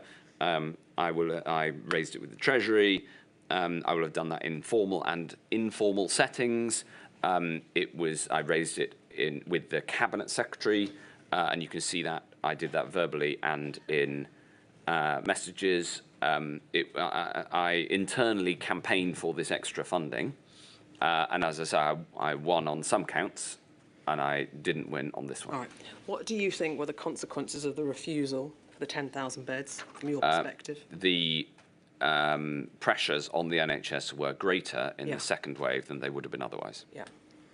By the time you left office, had you taken any steps or made any requests to ask HMT for them funding for the 10,000 beds? It had been a very... I'd lost that battle. It was a clear no in the summer of 2020. When I left office, we were starting to gear up for a spending review, but I wasn't engaged in. I mean, we were starting to think about it, but it was not in advanced stage of discussion. Okay. You start basically the NHS, and at a policy level, we start preparing for winter in July. Yeah. All right. On the basis that you had the Nightingale hospitals and some, like Birmingham, weren't used at all. How did you justify the application for 10,000 more beds from the Treasury? Because I was very worried about a second wave, and I was worried about political opposition to a second wave being harder than first time round. And the history of pandemics is that the second wave tends to be bigger than the first. That is not just that is not just what happened in the UK in the COVID pandemic, and that's because of it being essentially sociologically across society harder to win the argument for the action that's needed second time round, and that's exactly what happened. As a minister, you're used to dealing with the Treasury, and that you have to justify your case for increased funding with good arguments. How are you going to meet the argument, but we've already funded Nightingale hospitals and they're not being used? How did you plan to meet that argument? Because we needed overall long-term resilience in the NHS. Oh, this was 10,000 beds generally? Permanently. Oh, I see. I'm sorry. Then Get them in place for that winter and keep them there in case. No, I understand. Thank you. Can I move on to a different way of increasing capacity, which was the use of the private sector? Yeah. And in your statement, perhaps if we could have up on screen 421-858_20, which sets out the use that was made of the private sector, or independent sector, as you call it in your statement, between March and May 2020. Yeah. We can see there, paragraph, excuse me, 78, over 7,000, approximately, I should say, 7,300 non-elective admissions, over 111,000 outpatient attendances, over 4,300 ordinary elective admissions, 12,900 day cases, and over 19,000 diagnostic imaging tests and chemotherapy treatments. The money spent on the private sector, you say you consider to be value for money. Yeah. Just help us understand your role in either approving the funding or monitoring what what use was made of the funds. So I didn't have a very significant direct role in this at all. I supported the use and the commissioning of the private hospitals. I asked the department for an assessment that we were getting decent value for money, and I got that assurance, I think, from David Williams, and my junior minister, Ed Argar, signed off ministerially on these, but they were negotiated by Simon Stevens. All right, okay. And one other measure to try and help the predicted influx of patients into hospitals was use of NHS 111, wasn't it? Is it correct that by January 2020 you wanted NHS 111 to be the single point of contact? I wanted it to be available as a first point of contact. Yeah. Well, in fact, we know that from, I think, mid-March, the public were urged to use 111 as the first port of call, if I can put it like that. Yeah. Given that that was a clear way of helping to triage patients and not sending patients to hospital that didn't need to be there, what steps did you take to monitor the efficacy of NHS 111? So I had regular briefings on 111. There was a stage when it was under deep pressure. And the reason for that pressure is that at the meeting to decide on bringing in lockdown, Simon Stevens pointed out that if we bring in a lockdown measure and say, if in doubt, call 111, that will lead to enormous pressures on 111, and asked in the meeting for a short delay in the bringing in of the lockdown measures by, I can't remember, 24 or 48 hours, in order to spend that time urgently expanding the capacity of 111 and getting them prepared with scripts and what have you. Essentially operational requirements. The Prime Minister, based on the urging of the Mayor of London, who was, and most of the case, the biggest intensity of the virus was in London at that point, decided to bring in the measures immediately, as of midnight that night. Right. I think that was an entirely, either decision would have been entirely reasonable. It was, with hindsight, probably better to take the decision that the Prime Minister did take because we needed to stop the spread of the virus. But it had this operational consequence that 111 was under deep pressure for several weeks, a few days of exceptional pressure, and then whilst they got more people in and the demand substituted. All right, well, let's look at that exceptional pressure. Can I have up on screen, please, 474-285_17? This is an extract from the expert report of Professor Snooks, who looked at the pressures on 999, 111 services, a number of other pre-hospital. Yeah. Goes. But in short, once it, excuse me, once it comes up on screen.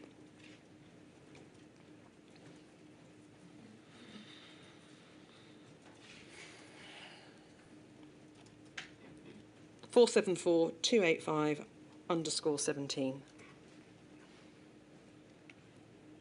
And if it doesn't work, I'll do it another way, Mr. Hancock, all right? Okay.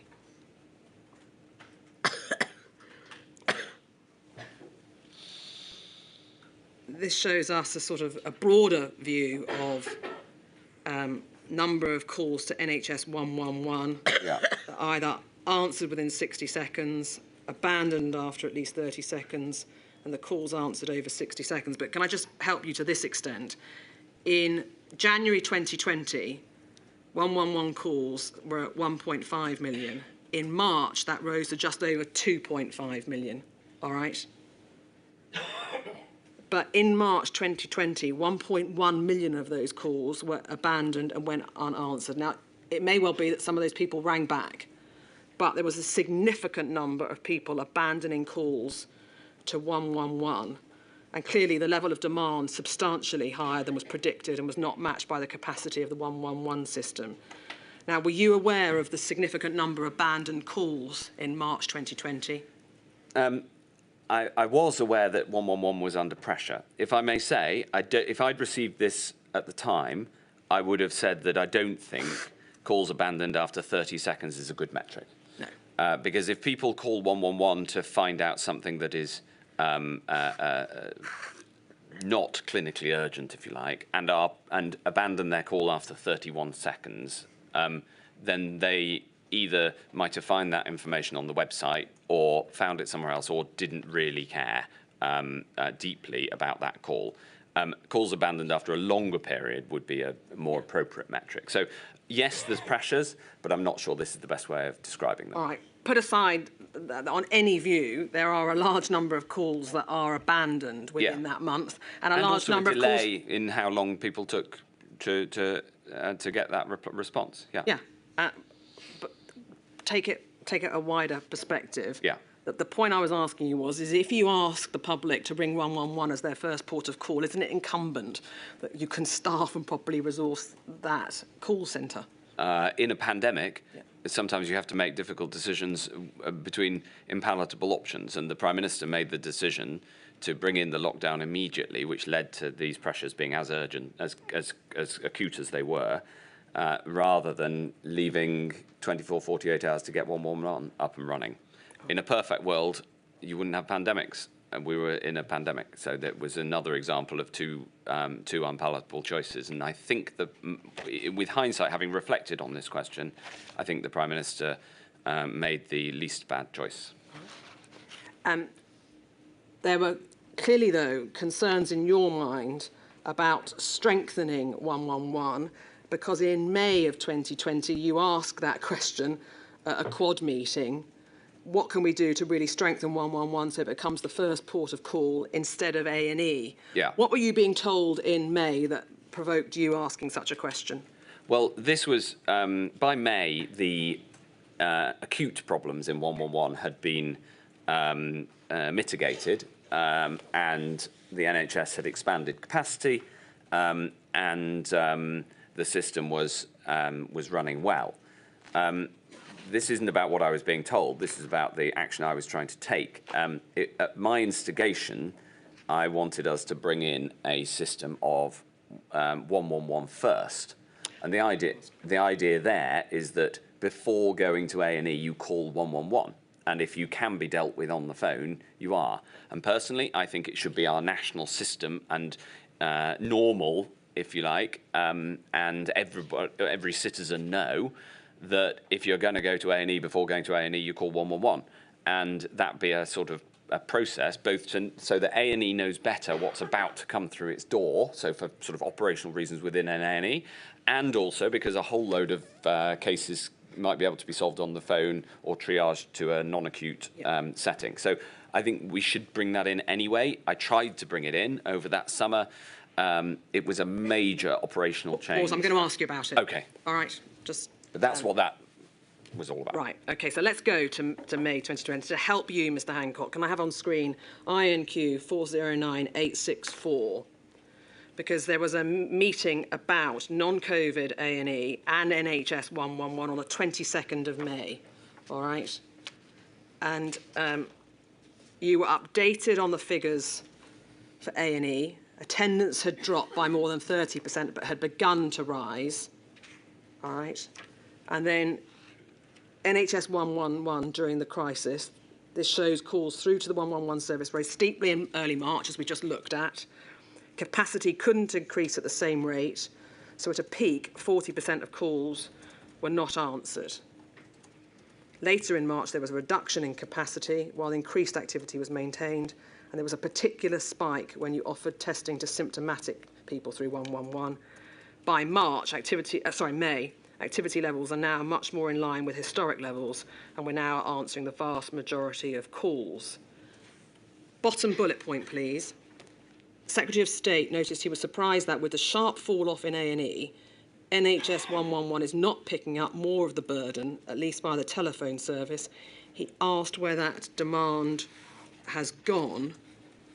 It was noted that lockdown means fewer patients of other types coming in, people who've got injuries and the like. This means there's missing demand somewhere in the system.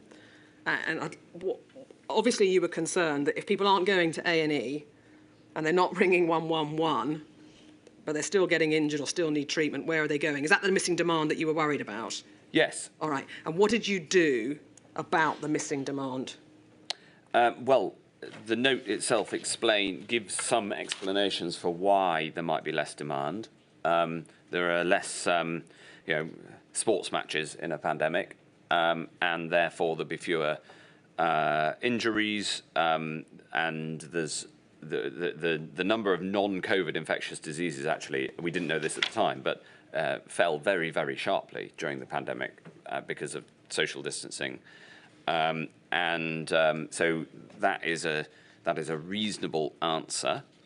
I had a meeting on non-COVID A&E regularly, so I would have, if you say, what did I do in the future? I've asked about it here, and I imagine I would have followed up in future meetings, but I can't remember exactly.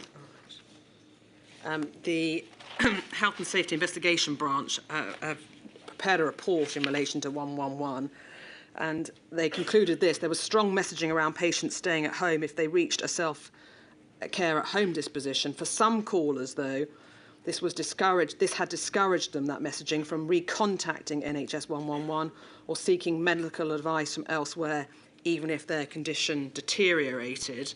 Were you aware that there was some people that were actively not contacting NHS 111 and or not going on to seek medical advice from elsewhere? Yes, and I was talking about this publicly at the time. It comes back to the point I was making in the first session on reassuring people that the NHS was available and open and not overwhelmed. It's all part of the same. It's all part of the same piece of. All right. Well, let me ask you about that now. Then, in hindsight, do you think the government and/or your department took sufficient action to encourage those who needed healthcare to come forward? We encouraged people from pretty early on to make clear that the NHS was still available if it was needed. It was a very difficult balancing act, those communications. Follow that, and you're not the only witness to have given that answer, Mr. Hancock. But it's my experience of it. I know, but what I want to go is what do we do different next time to help encourage people to come forward where they may have to stay home because there has to be a lockdown? We need to make sure that is a clear part of communications throughout, I think, and that's what we did. The challenge is in communication, communicating more than one message at once is always very difficult. This was a two-part message, which is stay at home, brackets, unless you really need the NHS, in which case please do go. You mentioned NHS 111 first, and could we just have back up on screen, please, 409864 _ page 2.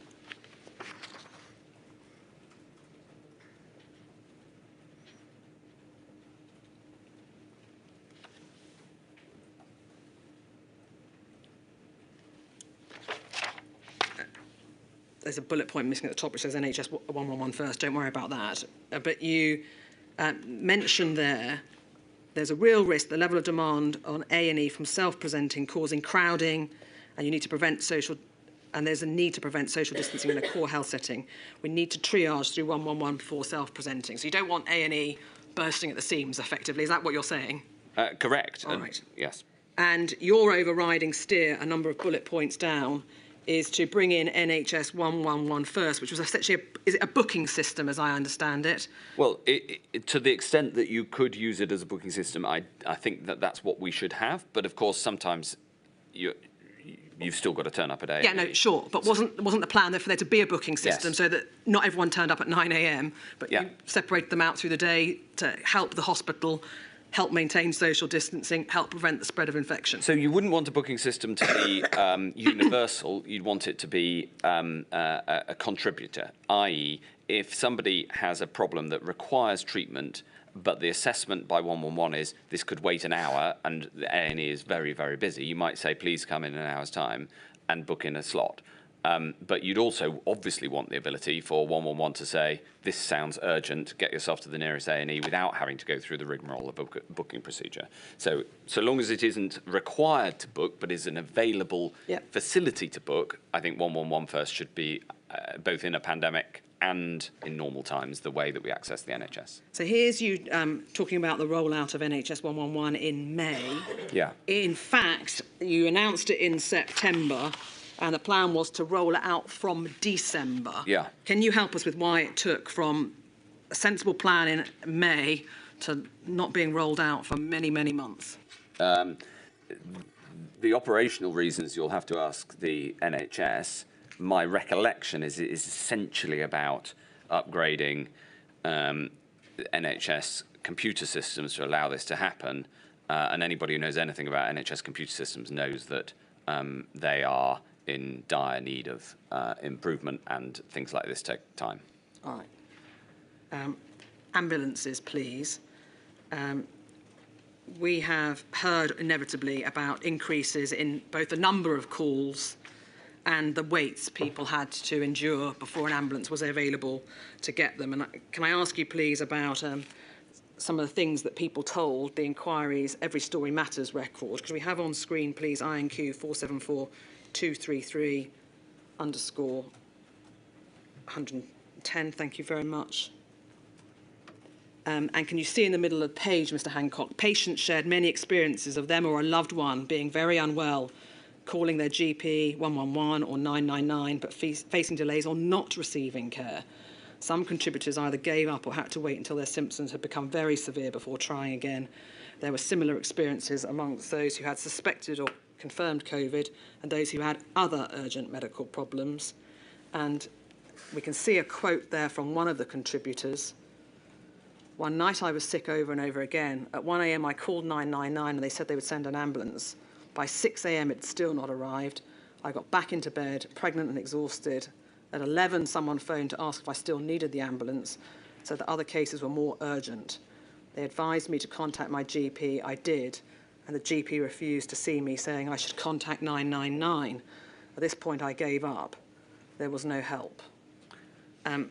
That's just one quote of a number of people. About 30,000 people contributed to the Every Story Matters record. I'm not saying they all made reference to ambulance problems, but were you made aware of the intense pressures there were on the 999 system and the length of delays that some people were experiencing?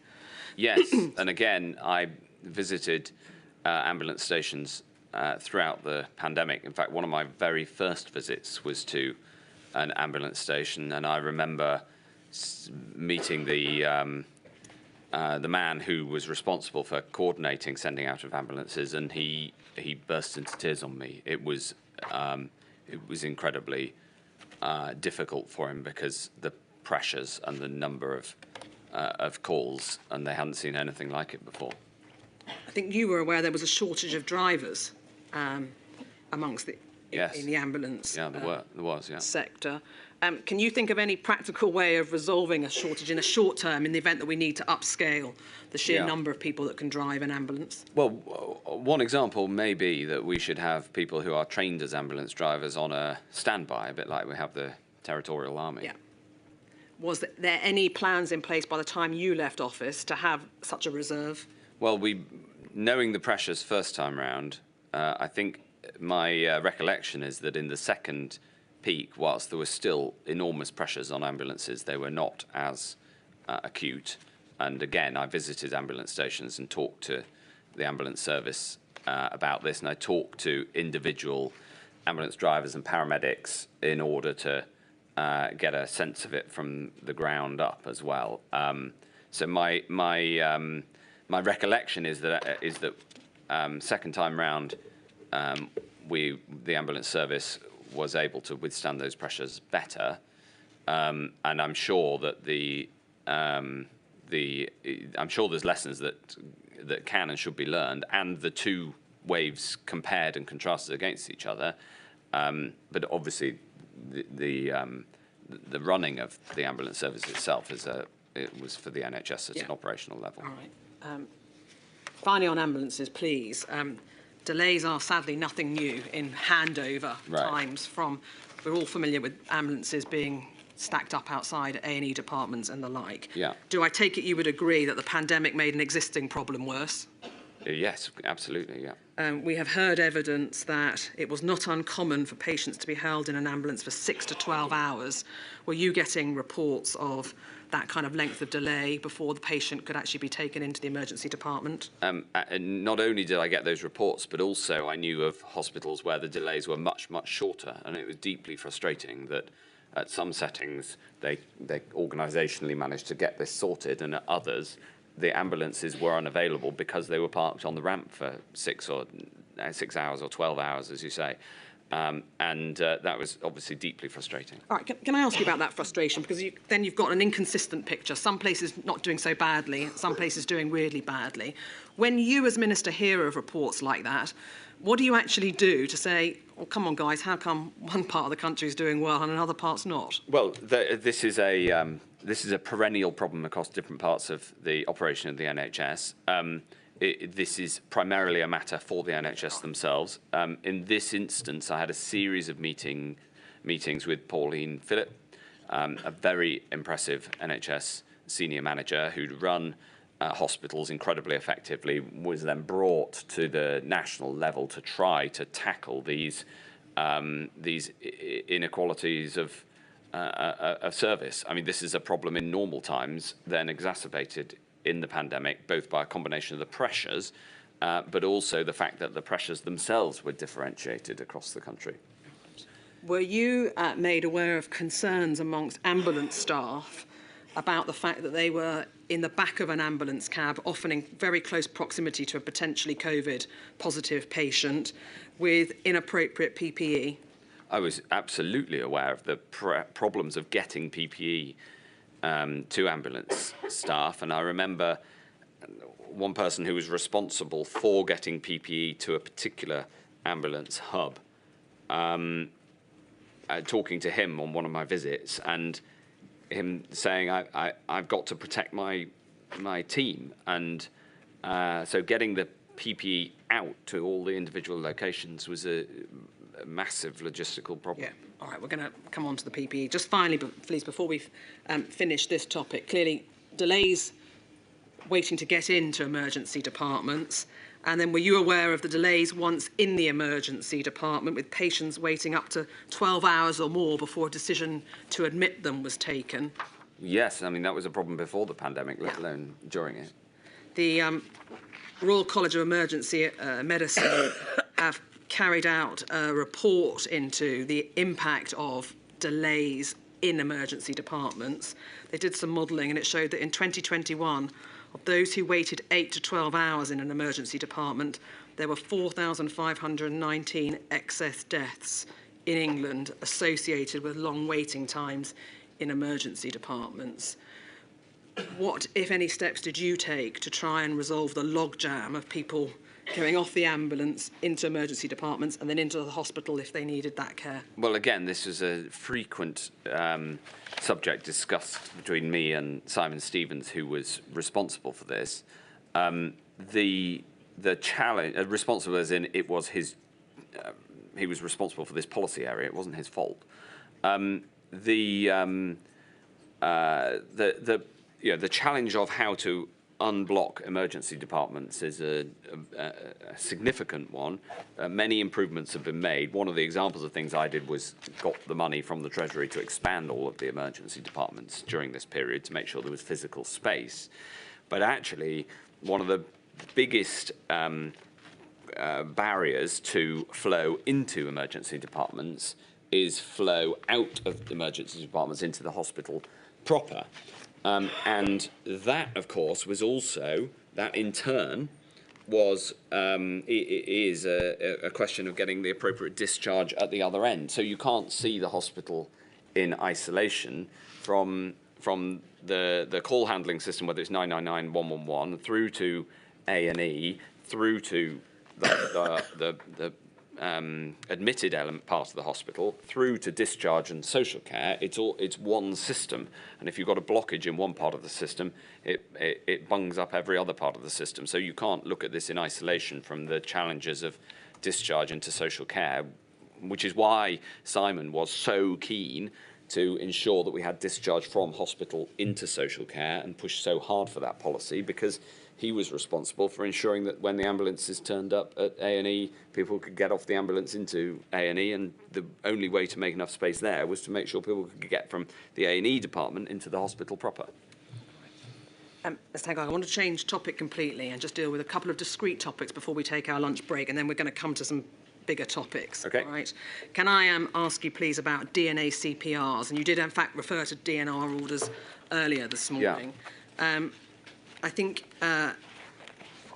were you made aware of concerns that blanket or inappropriate DNA CPRs were being imposed? And if so, what did you do about those concerns? Yes, I was made aware of concerns about inappropriate use of do not recover notices.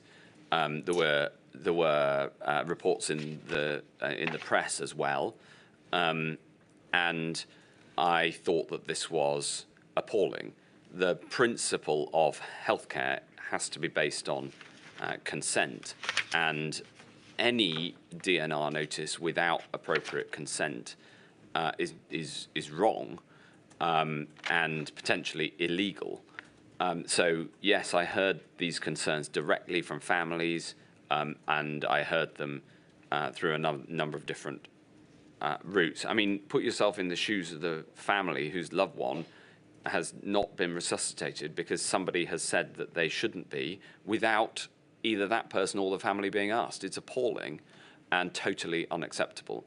So the steps I took was to make clear publicly, as soon as I heard about it, that this was completely unacceptable, and we reiterated and made clearer, as far as I can remember, the guidance around it.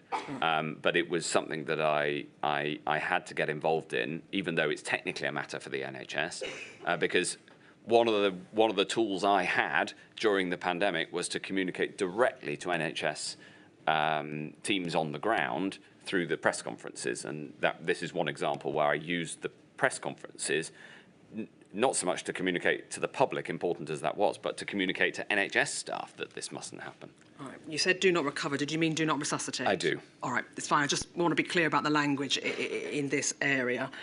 You said there that you heard directly from some of the families involved. In what fora did you... My recollection is hearing through an MP, and that of this happening in the Brighton area. So that's my recollection, but we'd have to look at the paperwork. You say in your statement at paragraph 107 that on the 10th of April of 2020, you attended a meeting, in fact, with officials to discuss the adult social care plan, but DNA CPRs came up in the course of that meeting.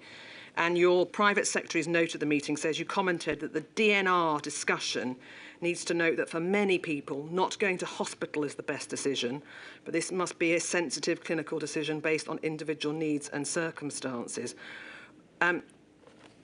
Not going to hospital is not the same thing as not being resuscitated. Were you clear in your mind that a DNA CPR was only there to prevent cardiopulmonary resuscitation and was not to be treated as a do not treat order? Absolutely. All right. Lady, it's a little early, but would that be a convenient moment? Certainly, I shall return, provided it's slightly warmer where I'm sitting, at 20 to 2. Thank you very much.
Ms Carey. Thank you, my lady.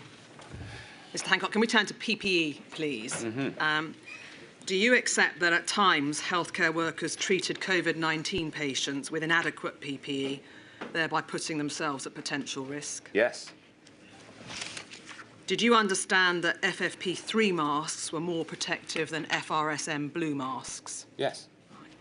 Can you help, please, with who led you to that understanding that the FFP3 was more protective? Well, it's obvious. So I'm not sure I was ever told it technically, but if I were taken through the performance of different elements of PPE, it would have been by Ruth May. All right. Did Public Health England ever say to you, in fact, there's no clinical evidence on the ground that FFP3 are more protective than the blue masks? Not that I can recall, no. All right. Would it surprise you to learn that we've heard evidence to that effect? I saw that, and in these things, I take the evidence as given by the experts. All right. You are aware, presumably, though, that there were lots of bodies acting on behalf of healthcare workers arguing for increased usage of FFP3 throughout the pandemic? Yes. All right. And I think, in fact, you received a number of letters from BMA, RCN, TUC, CATA, as it's now called, or CAPA, as it then was, urging you to allow FFP3 usage more widely than the IPC guidance enabled. Yes, and not only receive letters, that again gives the impression that this was somehow a dry exercise, which obviously you get from the paperwork by its nature. But I spoke to all these people as well in the Royal Colleges, and more than anybody, Donna Kinnair, who was the head of the RCN at the time. Did you understand that that desire for increased usage of FFP3 was linked to an argument that COVID transmitted via aerosol transmission? Yes. And can I ask you about that, please? To what extent, if any, were you involved in arguments or aware of arguments about the extent to which COVID transmitted via aerosols? Of course, I was acutely aware of these things and that debate. You said this morning that you would advocate for a precautionary principle being adopted in relation to asymptomatic transmission. Yeah. And can I just ask you, please, what do you understand the precautionary principle to mean? Well, you have to take into account the reasonable worst-case scenario and act on that basis where you can.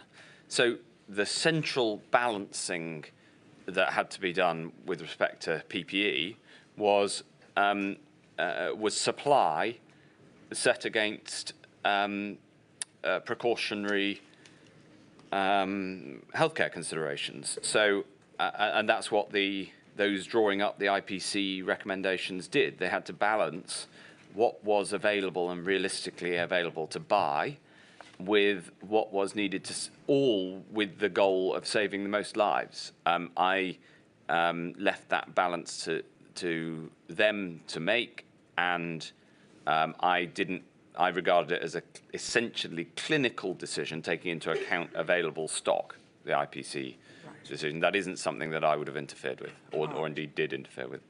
Pausing there, you were not responsible, as we know, for drafting the IPC guidance, or indeed approving it, as I understand it. Is that correct? That's correct, yeah. But are you saying to us that you were of the view that IPC guidance was drawn up on the basis of what was available, not what was actually necessary to be recommended to healthcare workers?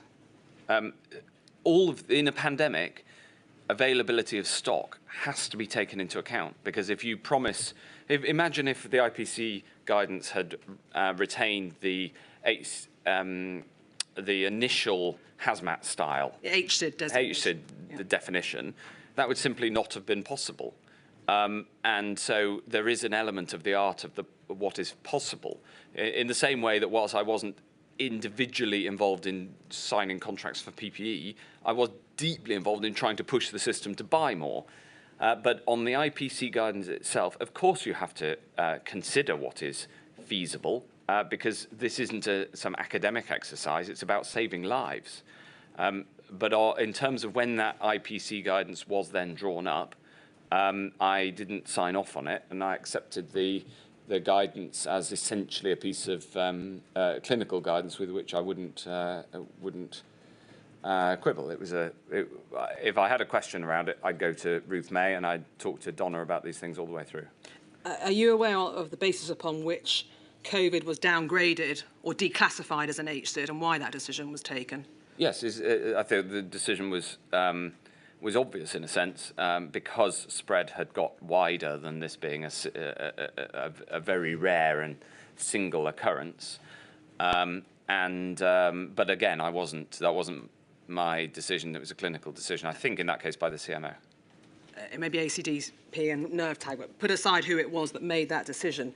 It was in fact declassified because it was less fatal than other coronaviruses that we've heard of.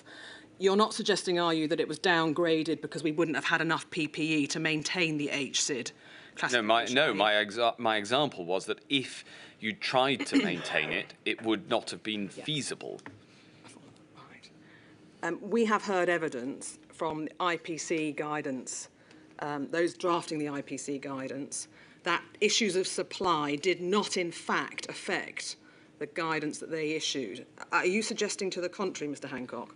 No, I'm suggesting that that I wasn't involved in the drafting of it, but my point about supply is you do have to live in the real world whilst you're fighting a pandemic. No. Of course, people who were drafting the guidance would also have been aware of it. The balancing point here is that the practical reality is that there is a certain amount of PPE and you have to use it as effectively as you can whilst buying as much of it as possible. That is the real world reality here. You said this morning, in relation to the precautionary principle, you adopted it, absolutely, which we did on things like guidelines around the use of PPE within hospitals. Yes. In what way do you say the guidelines around PPE in hospitals adopted that precautionary principle? Well, for instance, the use of masks, which was required as part of the IPC, which was not recommended to the general public. The failure to recommend it to the general public until later was directly a consequence of asymptomatic transmission being ruled out in the official advice, yet it was adopted within hospitals, demonstrating that there was an element of the precautionary principle there. There will be those, many in this room no doubt, that say if you were truly adopting a precautionary principle, FFP3 would have been used, not the blue masks. Do you have any views or comments to make on that suggestion? I can absolutely see that argument, and had FFP3 masks been recommended, I would have accepted that. But as I say, that was a clinical decision for the team who put together the IPC recommendation, not for me. Can we take a stage back to the stockpile, please? Yeah. And you say in your witness statement that as at the 30th of January of 2020, you received Public Health England's audit of the PPE stockpile, and there was no clear record of what was in the stockpile, and some kit was past its sell-by date. Yes. The inquiries also heard that as at the 18th of February, the stockpile did not contain a single gown. Were you aware that there was no gowns in the PPE stockpile? Well, I was once I found that out, but I wasn't in advance, no. No. All right, so what did you find out about it around the end of January, beginning of February, something? Yes, I asked for that audit at around that time, yeah. Were you made aware that Nerve Tag in June 2019 recommended getting surgical gowns in for the event of even a flu outbreak? I don't recall being aware of it, but obviously I've seen it in the evidence to the inquiry. Yeah. Had you been made aware that there was a need for gowns, would you have been able to apply any pressure to speed up the procurement process? Rather like our discussions about the lines of accountability with NHS England, similarly with PHE, I certainly could have raised that with the PHE leadership, but it would have been their responsibility to do it. I say this because the clarity around the roles within the health system was really clear. The fact that would have been effectively an independent decision by them doesn't mean that we had any lack of clarity over whose decision it was, in the same way that I know what was Simon Stevens' decisions on the NHSE side, what was my decisions, and if there was an ambiguity, we would put it on a quad agenda and discuss it. But who would provide the funding for getting more PPE? That would come from PHE's budget, but obviously one of my roles with respect to PHE was to fight for their budget. So Christopher Wormald told us it was entirely normal government procurement that meant that even though it was recommended in buy gowns in June, by February 2020, 8 months on, we still haven't got a single gown in the stockpile. Yes. Do you accept, though, that entering the coronavirus pandemic as we did without a single gown severely hampered the ability to provide safe and appropriate PPE for healthcare workers? The stockpile that we had was not as good as it needs to be in the future, absolutely. But I saw Sir Chris's evidence, and he was absolutely right, if I may say so. There have been some criticisms of the department, indeed me personally, because of the accelerated procurement that we put in place. This is an example of normal procurement processes, so you can see why we needed to accelerate them. This is how slowly government buys stuff. It's just really, really slow. And it's gone back to being incredibly slow since the pandemic. That's just life in government. I don't like it, by the way. I think we should buy stuff quicker, but that's, yeah, it sounds rather fatalistic, doesn't it? Yeah, but he was completely accurate in describing it as normal government procurement. I mean, sometimes this stuff takes even longer. You say in your statement that the one of the other problems with the stockpile is it was not spread across the country. Yeah. And that the warehouse that held the stockpile had only one main door, which slowed the distribution of PPE. Yeah. So, is this a fair summary? There was no clear record of what was in it. Yeah. There was a total absence of some PPE, namely gowns. And to boot, there are clear problems getting your hands on it because the warehouse has only got one door. And some of it was out of date once we got our hands on it, yes. Why there wasn't a precise list of what it was in an easily pickable way with a computer system that could tell you where different bits of kit were, preferably with photographs attached of an example of it, for instance, as you would have in a modern, efficient storage system, I do not know. All right. By the time you left office, was there such a list that you were aware of? Yes. All right. But I still wouldn't say that by the time I left office it was comprehensive, but we were much further along the route, and we had pickable PPE stockpiles in lots of locations, and indeed there was a problem that we ended up overbuying PPE because the PPE demand fell again, and the department after my time ended up with too much PPE. Jean Freeman told us that she thought that having a rolling stockpile, which would entail distributing PPE on a rolling basis to prevent it expiring, would help in the future. Would you agree or disagree with that? I think that's a typically astute observation from Jean Freeman. Can you help, or do you know why we didn't have that, since it seems to be a relatively simple solution to a problem that we encountered? I have absolutely no idea. All right. Mr. Hancock, from your perspective, did England ever run out of PPE for the NHS? As a whole, no, but individual locations did. All right, so you accept that we came close? We came extremely close. We came within, small numbers of items on a regular basis during April and May 2020. Yeah, all right. By the second wave, we were in better shape. Yeah, all right. I'd like to look at perhaps some of those examples. I think you are aware in April 2020 that there were reports that a hospital in North London, Northwick Park, had no critical care beds left. And in fact, there were exhausted nurses wearing bin bags to protect themselves. And I'd just like to call up that article, please, INQ 474608. Excuse me. It's Thursday, the 9th of April. It's an article in The Independent. And there are 3 nurses there wearing their bin bags. And perhaps if we could just scroll through the article, they say they've now been diagnosed with COVID after they were forced to wear bin bags. They were pictured last month amid a shortage of masks, gowns and gloves. And if we scroll down again, I think there may be another photo, or it may not come up on our screen. There we are, it does. Nurses added, there are too many COVID patients coming in to cope with. We put on our brave smiles, but inside we're terrified. I'm asked to ask you, as the person with ultimate responsibility for health and social care, how did the UK reach the point that healthcare workers are having to wear bin bags? Well, in this instance, I saw these reports and asked whether that hospital had enough PPE, and I was told that it had had regular PPE deliveries in the preceding days, and that the hospital itself reported back that it had adequate PPE supplies. So all I can do is tell you what I was told at the time, and I was immediately on it to try to solve these sorts of problems. But of course, there were individual shortages because this was a massive logistical operation under extreme pressure. Can I ask you, when you say I was immediately on it to try and solve these problems, what did you actually do? Help us with what you did. There are some there's some exhibits that explain what happened. I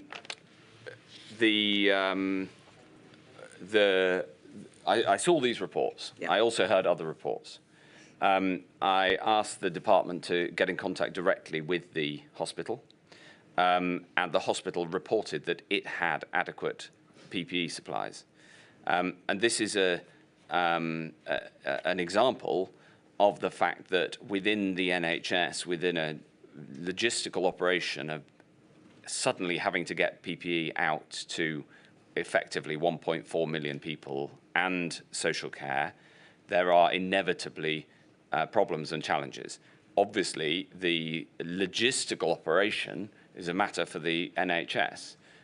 What I was trying to do, and what we effectively did do, was ensure that there was always overall PPE supply, but it got extremely close, sometimes within hours. Yeah. And for the people operating that PPE supply chain on the ground, it was incredibly difficult because they'd go from, in normal times, having PPE supplies, coming in at a scheduled rate in an organised way, to suddenly waiting for the next batch of PPE to arrive before they could distribute it around the hospital. So I'm not criticising. If you could focus on Ms. Carey's question.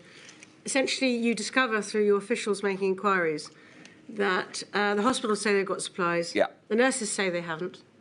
Did you just accept that conflict, or did you say, what's going on? Why aren't the supplies, if they're there, being distributed around the hospital? Well, Ms. Carey's question was, what did you do?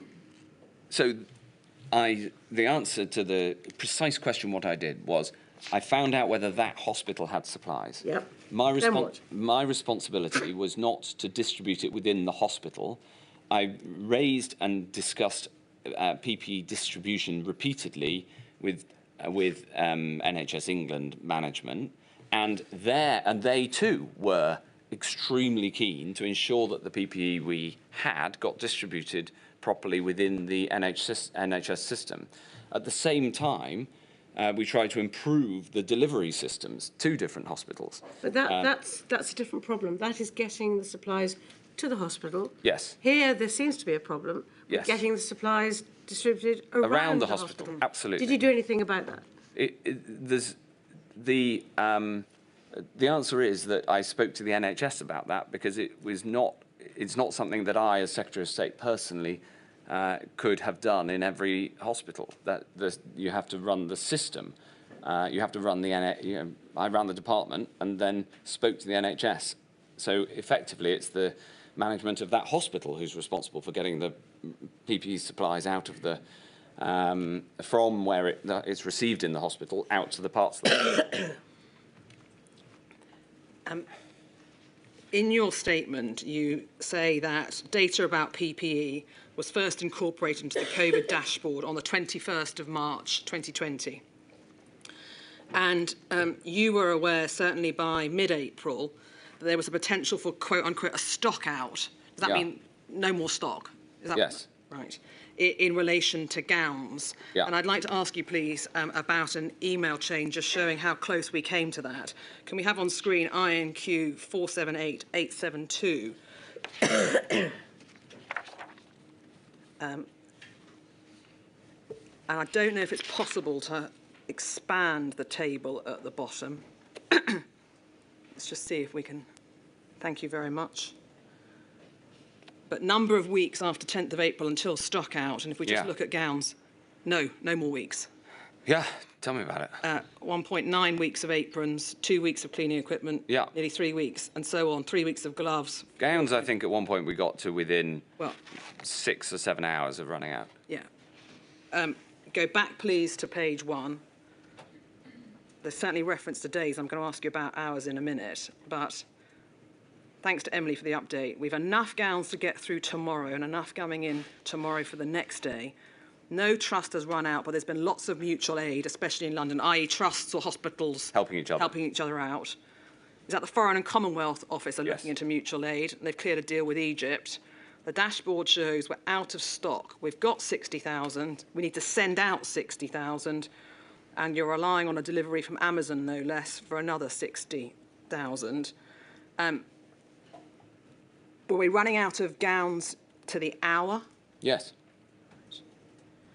We were working incredibly hard to make sure that we didn't have a stock out, and we nearly did. And one of the responses to that was, I think you effectively were aware that PHE produced acute shortages guidance on the 17th of April, which allowed for sessional use or reuse of some PPE, including gowns and masks in specified circumstances. Do you remember being asked to approve that guidance?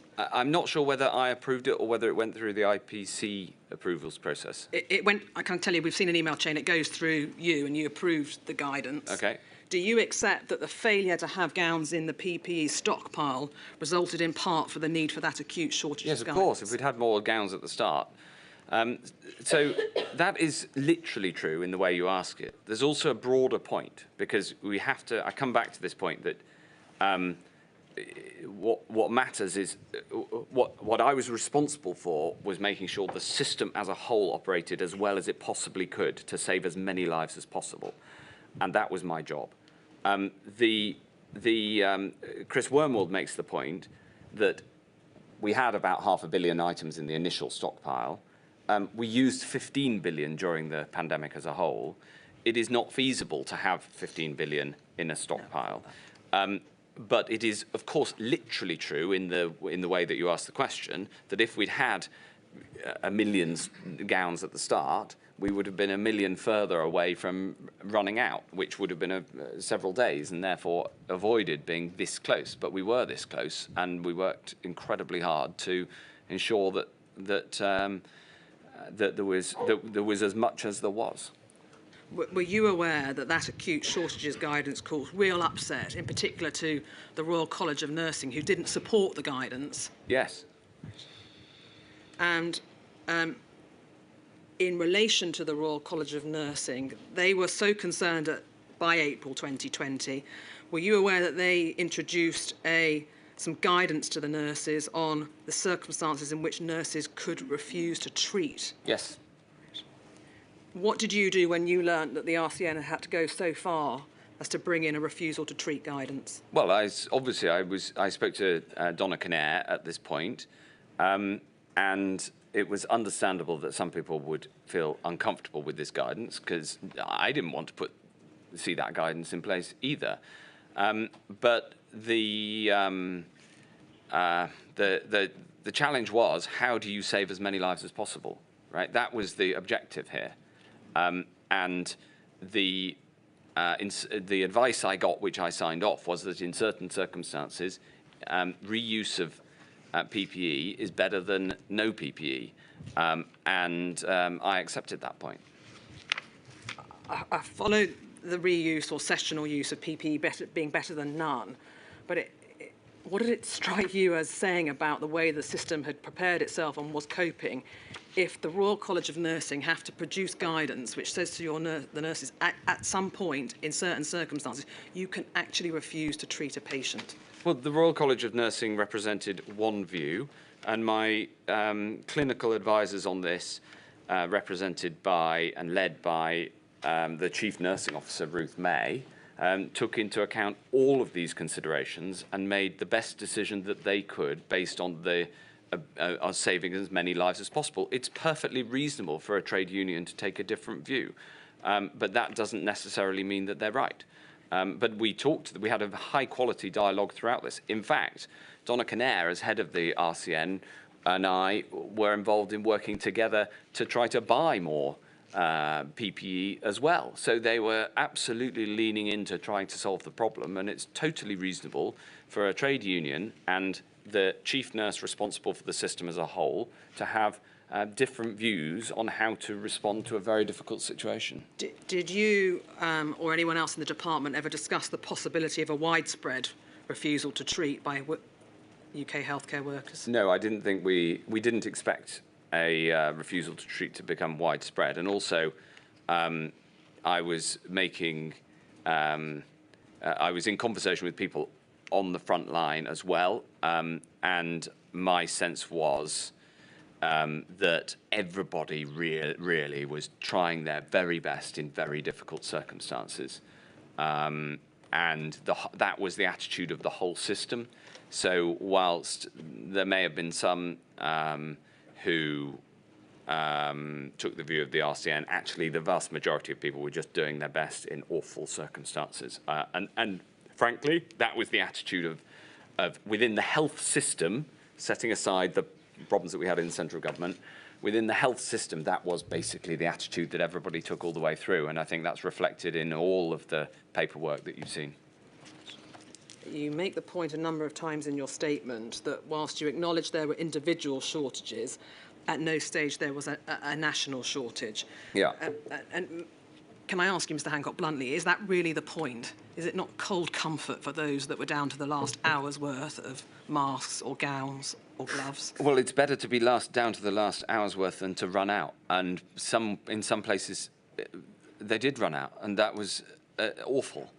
And my job was to ensure that that happened as little as possible, and nationally we never ran out of it. In a way, it comes back to the difference between semantics and substance, right? The reason this inquiry is so valuable to the nation, so important, is to get to the substance of it. So, you know, I don't really get hung up on the semantics of it. What I care about is that in future we need to have better PPE stockpiles. We need to learn the lessons of what went wrong, and this inquiry, frankly, is at its best when it's focusing on that, and that's what really matters.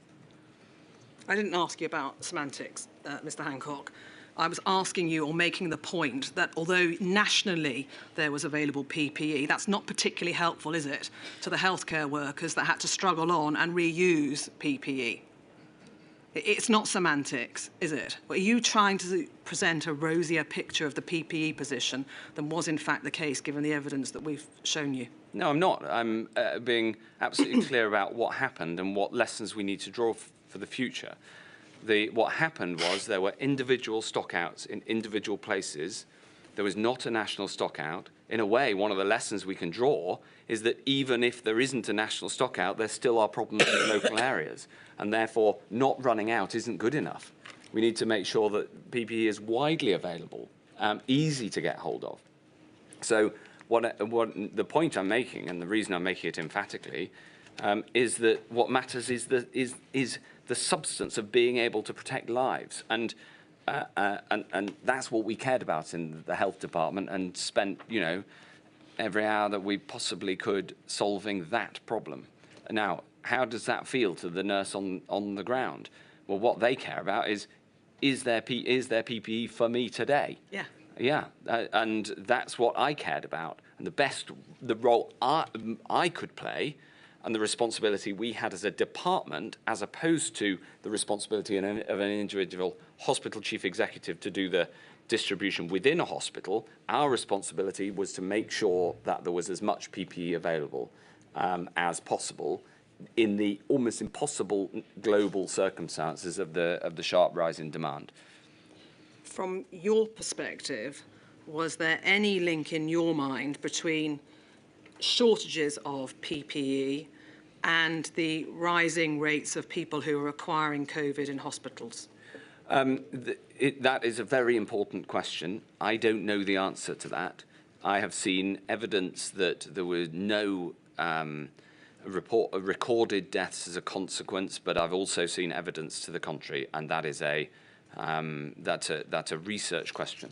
Now, I follow that. I take the point that statistics may or may not ever be able to determine. Yeah, it's a bit like asymptomatic I transmission. know, but that's why I wanted to know from your perspective whether you were worried that there was in fact that link. Oh, I worried about it. Whether it actually happened or not, I don't know. But of course I worried about it. Right. Can we have a look, please, at the rates of nosocomial infection? And can I ask, please, it's put, excuse me, put on screen 348633_11. This is a PHE document looking at deaths, well, the rate of hospital-acquired infection and indeed the deaths that may have flowed from that. Yeah. And to help you, they've covered the whole time and then they've covered the waves, just looking at the whole time period. HOHA, hospital onset, hospital acquired. Yeah. All right, and I'm not going to ask about hospital onset suspected, but from this purposes, across the whole period, there were nearly 30,000 cases of hospital onset, hospital acquired COVID, of which 9,854 people died. Yeah. 33%, and the average age of people died was 75. And if you just look at the waves, wave 1, over 8,500 cases and 3,000 deaths. And if we just look at wave 2, a far higher proportion of cases, 21,000 it jumps up to, 6,000 deaths, although the proportion overall is about a third, if I can put it like that. Again, the mean age of the people dying in both waves is 75. On any view, they are shocking statistics, are they not? Absolutely. Right, now, you said earlier this morning that hospitals are dangerous places to be in pandemics. Yeah.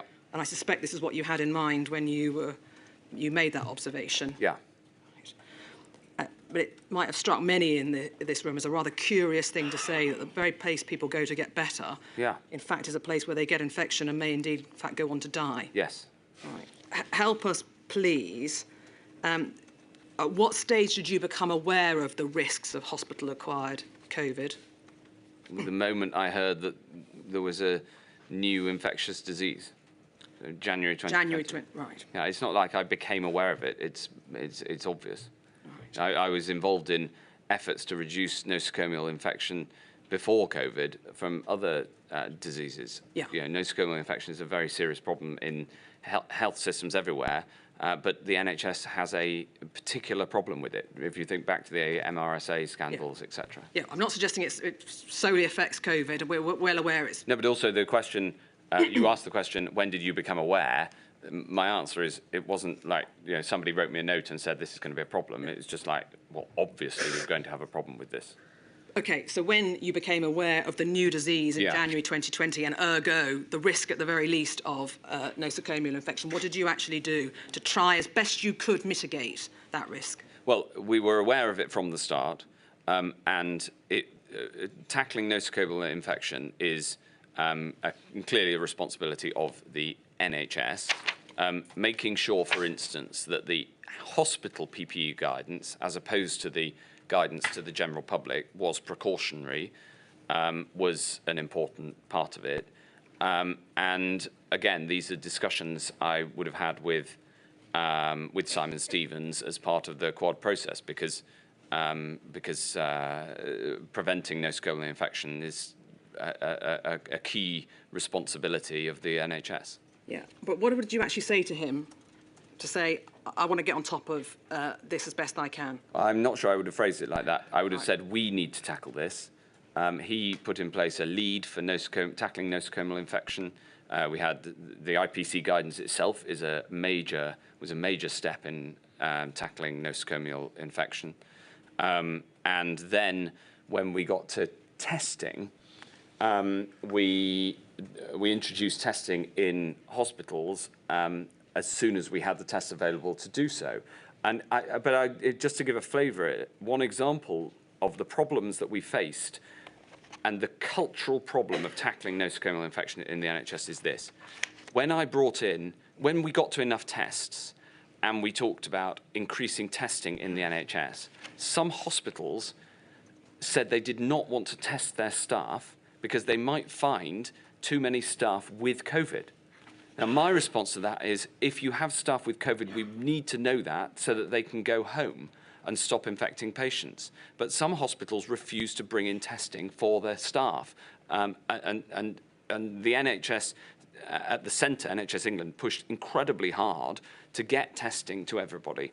But the fact that somebody might say, we're not going to test because, you know, what's that going to do to our shift patterns if people have to go home, is an example of, in my view, a cultural problem within the NHS that it simply does not do enough to tackle nosocomial infection. And I'd been worried about that from before the pandemic, and it's something that I raised from January 2020 onwards. But again, the responsibility for dealing with that lies with the NHS, because you can't, you know, tackling nosocomial infection involves decisions that filter all the way down to what happens on every individual ward. When you got reports that there were some hospitals saying they didn't want to do the testing lest it reduced their ability to staff, what did you do about it? I was deeply frustrated about it. I tried to bring in, I had meetings with obviously Simon Stevens, but also Pauline Phillip and Ruth May. We in the end we brought in protocols to require it, but the take-up of testing was piecemeal and slow within hospitals, slower than it should have been. Inquiry has heard evidence. In fact, people wanted the test because it might enhance the numbers of staff, because in fact they weren't COVID positive, they could come back to work. Did you hear evidence of that as well? Yeah, absolutely. That was a big part of the drive, yeah. You've mentioned there the importance of IPC measures in trying to tackle nosocomial infection. And I think you're aware, Mr. Hancock, that the inquiry had a number of spotlight hospitals that were asked about these matters. Watford, for example, said they couldn't maintain 2 metres between bed spaces and had to use curtains because of the layout of the state.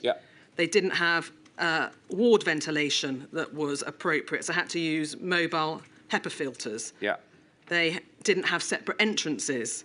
They didn't have waiting areas that could be segregated. They had shared bathroom facilities that couldn't be segregated. They didn't have enough single rooms. Absolutely.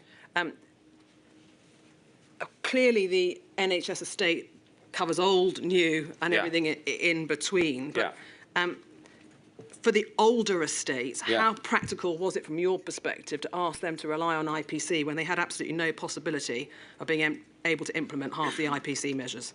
Well, it's absolutely critical that these things are improved. You mentioned Watford Hospital, and as an example of the things that I did to try to solve this and other problems is I commissioned a new hospital for Watford.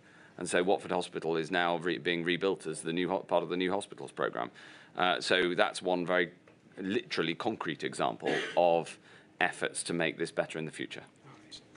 You say that in relation to nosocomial infections, you've been asked about any concerns that you're made aware regarding adequacy of ventilation in hospitals. And you say, I was highly concerned about IPC in hospitals, including appropriate ventilation, though this was, of course, a matter for the NHS. What did you do, if anything, to ask NHS leaders about improving ventilation in those settings, particularly in the older estate? Well, that will have formed part of my discussions that I mentioned with the NHS leadership. But what did you actually do apart from discussing with it? Well, the NHS was statutorily independent. And so in asking or pushing them to do things, that was my responsibility. They were responsible. That's why, so these questions are incredibly important and absolutely proper to ask the Chief Executive of the NHS. Right, you've said that a number of times. But that's because it's the answer. There may be many, though, that think that you, as the head of the Department of Health and Social Care, these are appropriate questions for you to answer as well. They're not let me just finish, please. No one's suggesting, Mr. Hancock, that you can walk down to Watford General and hand them over a bag of gowns or a roll of aprons. All right, I understand that. But we do want to ask you about the practical steps you took as Minister to ensure that these problems weren't happening. Yes. That's why I'm asking you. Yes, right? I understand that. But I'm giving you answers because they are the truth. So I did all of those things, all the way from I actually did go down to an ambulance station in Deptford and personally helped move some of the PPE kit. But obviously, me doing that is not going to solve this problem. All the way through to rebuilding Watford General Hospital. But the day-to-day operational independence of the NHS means that whilst I could do everything I could within my remit, the responsibility for nosocomial infection minimisation in the NHS is a matter for the NHS, and I'm sorry to keep coming to it, but that's because the accountabilities were clear. You know, we've heard in other parts of the inquiry problems of muddied accountability. I'm being clear about the accountability. Now, as it happens, also, I'm not fatalistic about this either, because I thought that statutory independence was wrong, because all I could do was push and ask, and therefore I drafted the bill which became the Health and Social Care Act 2023, which revoked that statutory independence. In a sense, that's another answer to your question, and certainly will help, I think, in the future. But running systems of 1.4 million people through a filter of statutory independence is a challenge, but I say none of this to criticise Simon Stevens, who did an absolutely brilliant job.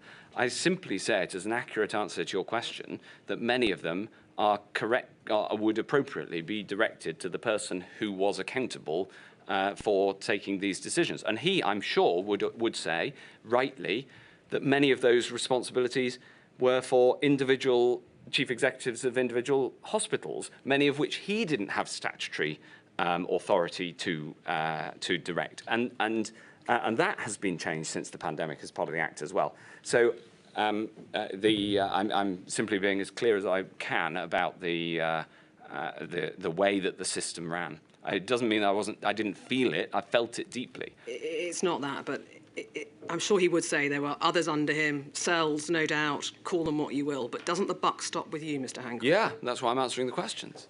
Can I ask you this then, please? Was the need to improve ventilation in hospitals and healthcare settings an area of focus for the Department of Health and Social Care, not just the NHS?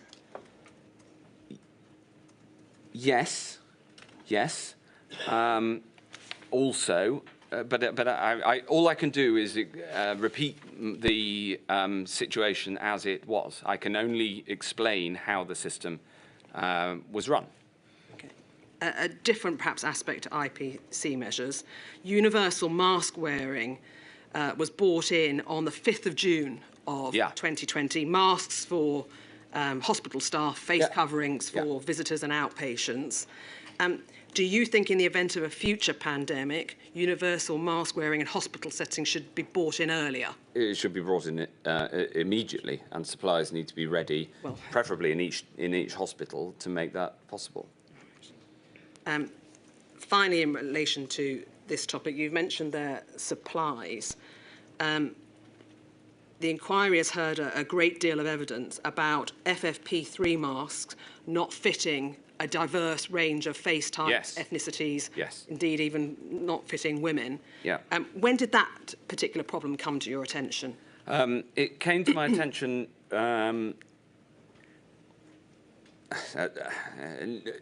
at some point in the middle of the first wave, I think, or maybe a bit later than that. But I in fact, I attended a fit test with a number of ethnic minority nurses, and saw for myself the difficulties that were caused by stock being essentially designed around one ethnicity. No, so you became aware of it. It perhaps matters not precisely when it was in the first wave. I'm going to ask you again, did you do anything about broadening the types of... Okay, what did you do about it? Well, again, my answer is the same. I raised this issue with the NHS. When you left office, as far as you were concerned, was there a more diverse range of FFP3 masks available? I think so, but I wouldn't be able to say whether it was fully adequate or not. Sticking with the issue of equalities or indeed inequalities, I suspect. You are aware, I think, that certainly older people were more at risk, but there was also a greater risk of severe COVID and indeed mortality for people from a Black, Asian and minority ethnic community. And I think you were aware of that from about April 2020, when you said there was sage advice given to you identifying risk factors, of which gender, ethnicity, obesity and indeed age were mentioned. Well, there was the scientific... Can I ask the question? Sorry, I thought... It's all right. The question I wanted to ask you was this. You became aware of it and you said you wanted the SAGE documents to be published. Do you know whether, in fact, those SAGE documents were published so that the public could see the people who may be at greater risk? Yes. All right. Christopher Whitty has told us that those from Black, Asian and minority ethnic communities, particularly in the first wave, Black ethnicity were at people of higher risk, South Asian ethnicity at greater risk in the second wave. They're more likely to get COVID severely. Infection was more likely to lead to mortality. Were you aware of those findings as a result of the PHE review in June 2020? I was aware of this long before then. The thing I was going to say when you asked the first part of your previous question was that this wasn't just about the statistical and scientific reports, whether from SAGE or from PHE. The first 4 doctors to die were all from ethnic minority backgrounds, and several had come to the UK in order to work in the NHS. So I felt it very strongly. I saw it. And so, yes, it came through in those official reports, but that PHE report came through long after and this became absolutely crystal clear that this was a major problem.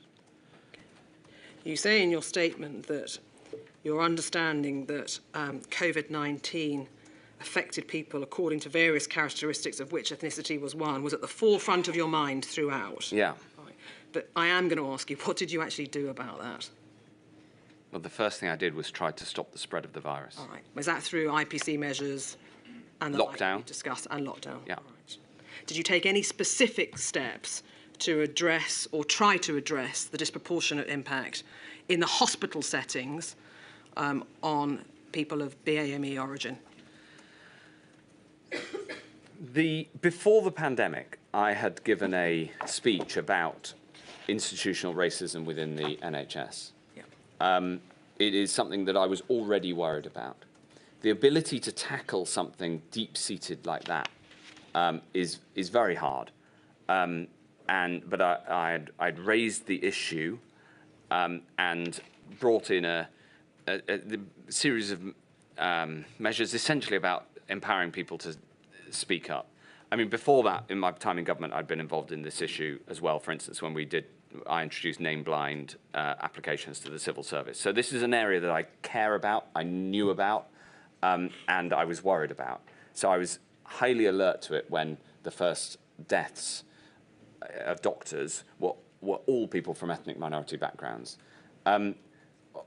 What I could given my responsibilities, as opposed to the NHS's responsibilities, my responsibilities was to make sure that people got, that this was reduced as much as possible. The single biggest thing I could do was make sure that lockdown was strong enough. That was the best way to save lives across the board. There are a combination of sociological and potentially clinical reasons for this. And what the next stage that we took was to try to understand how much of this problem was due to, directly due to, if you like, a different genetic response to COVID according to ethnicity, and how much of it was due to sociological situation. For instance, the fact that more people exposed to the public in hospitals, like hospital porters and nurses, have a much higher proportion of people giving that public service are from ethnic minority backgrounds, and that was the purpose of the PHE report. And then the further work that was done by Minister Badenoch to try to get to the bottom of it. What I'm trying to say is I was absolutely aware of this problem. It's work I'd already done, an area I'd already done work on before the pandemic, and clearly it is it's a significant problem that needs to be addressed. All right, can I ask you about some two WhatsApps, please, that you were involved in a chain with Helen Whately, who was the Minister for Social Care at the time. And this is in June 2020, so it's around, excuse me, just before, I think, the publication of the PHE review. Helen Whately says, one more thing on the NHS workforce. I think the BAME next steps proposed are important, but don't go far enough. There's systematic racism in some parts of the NHS, as seen in NHSBT. Yes. Do you know what NHSBT stood for? Yes, that's NHS Blood and Transplant. Right, thank you. And they had recently, it's all in the public domain, in 2019, they had been involved in a significant, there'd been an uncovering of racism within NHSBT. All right. She says, now would be a good moment to kick off a proper piece of work to investigate and tackle it, and you say yes, agree 100%. Yes. Were you agreeing there to the systematic racism or the need? Both. Thank you. Can you make that happen? And Helen Whately says she'd be delighted to. She's on it. And then can I flash forward a year, please, to the end or nearer the end of this chain? 5th of June 2021, so just before you leave office, you make reference to a E&D glossary published by the NHS. You ask her, what do you think of this? She says it's odd, not something the NHS should be doing, no reason to have an NHS definition of colonialism.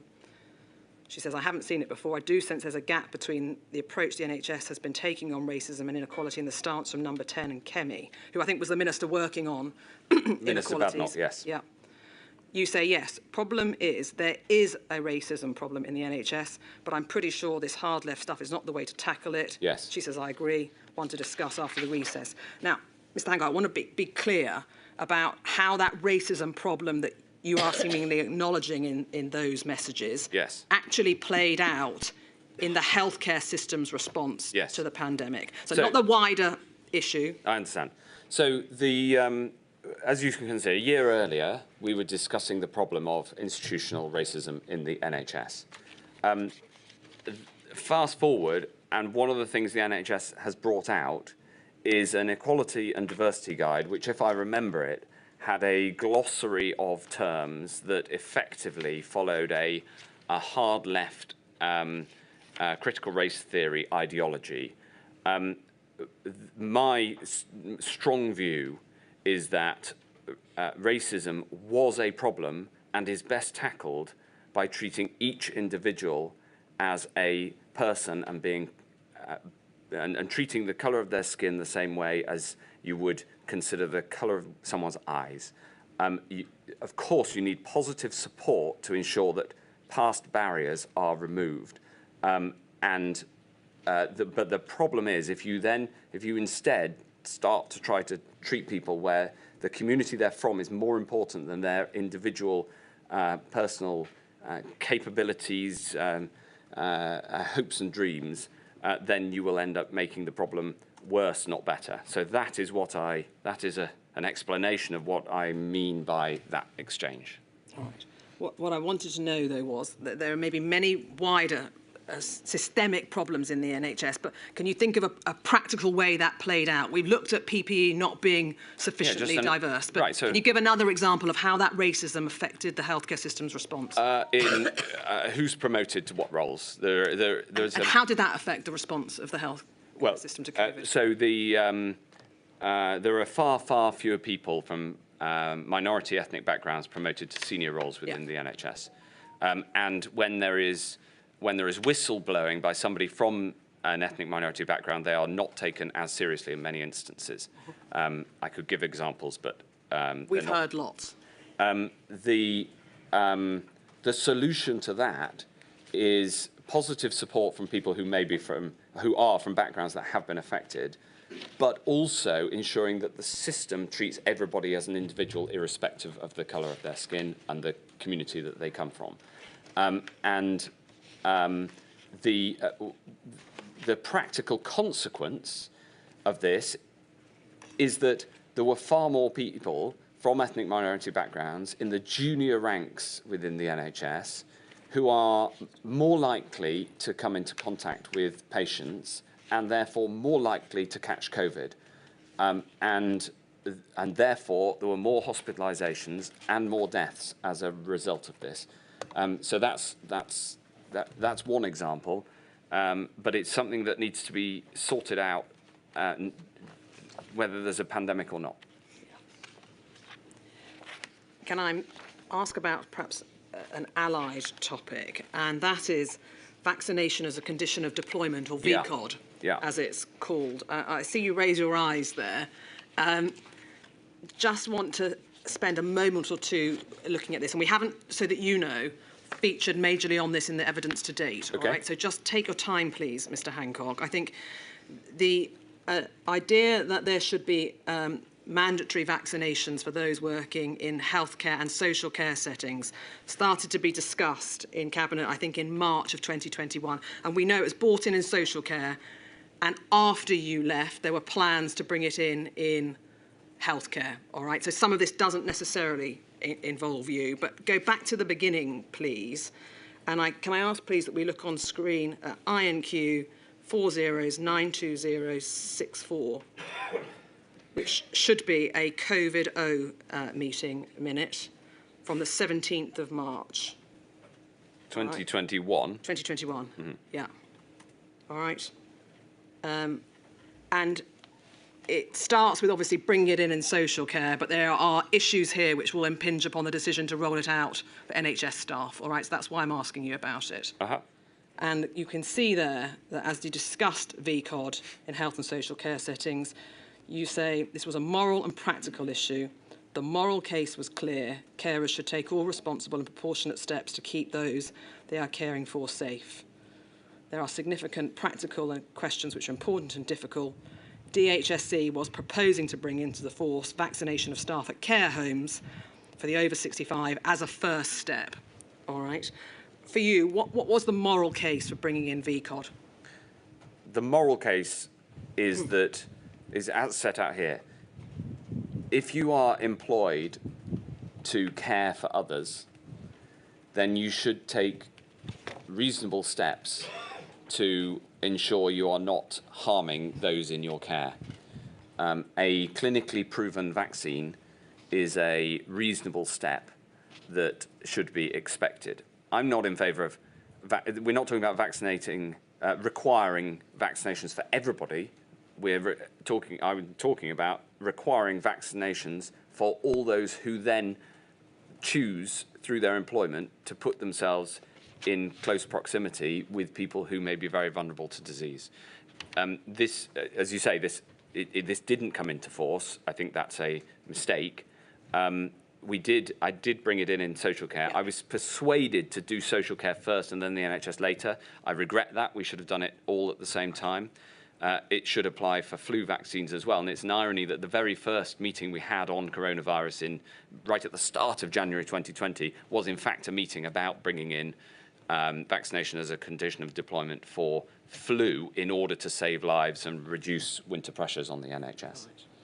Putting aside your regret now that you didn't roll it out across both health and social care, we can see further down in the minute that you made the point there that in the NHS this was much less of an issue, with over 90% of those in patient-facing roles having been vaccinated. Figures are lower in London but climbing. Yeah. But they were lower in social care. All right, so that's one side of the argument. The Minister, I think, for Care, if we go over the page, please, addresses some of the potential inequalities issues, which is why I wanted to ask you about it. She made the point it would be important to address the fairness of why this policy was being applied to certain carer groups and not others. Go down again, the policy could create a challenge for the workforce where there's already significant vacancies. And down again, please, to E. Oh, yeah, thank you. Black, Asian and minority ethnic communities' hesitancy should not be underestimated. And so to mitigate this, the handling needed to be clear. The legislative proposals would feel authoritarian. It was important to have families and trusted local voices in the sector. So clearly a concern that it might impact on BAME communities. Reflecting on the Minister of Care's observations there, do you agree with her statement that the government needed to involve trusted local voices early on if you're thinking about bringing in mandatory vaccinations of health and social care staff? Yes. How might that in fact be rolled out, do you envisage? How do we bring in those voices? Well, we actually had a lot of experience of doing that in the wider vaccination programme. For instance, one of the things we found was most effective in increasing vaccination rates amongst people from Black, Asian and minority ethnic communities was to ensure that those doing the vaccinating and organising the vaccinating were also from those communities to help people feel safe. The reasons for higher hesitancy amongst communities that feel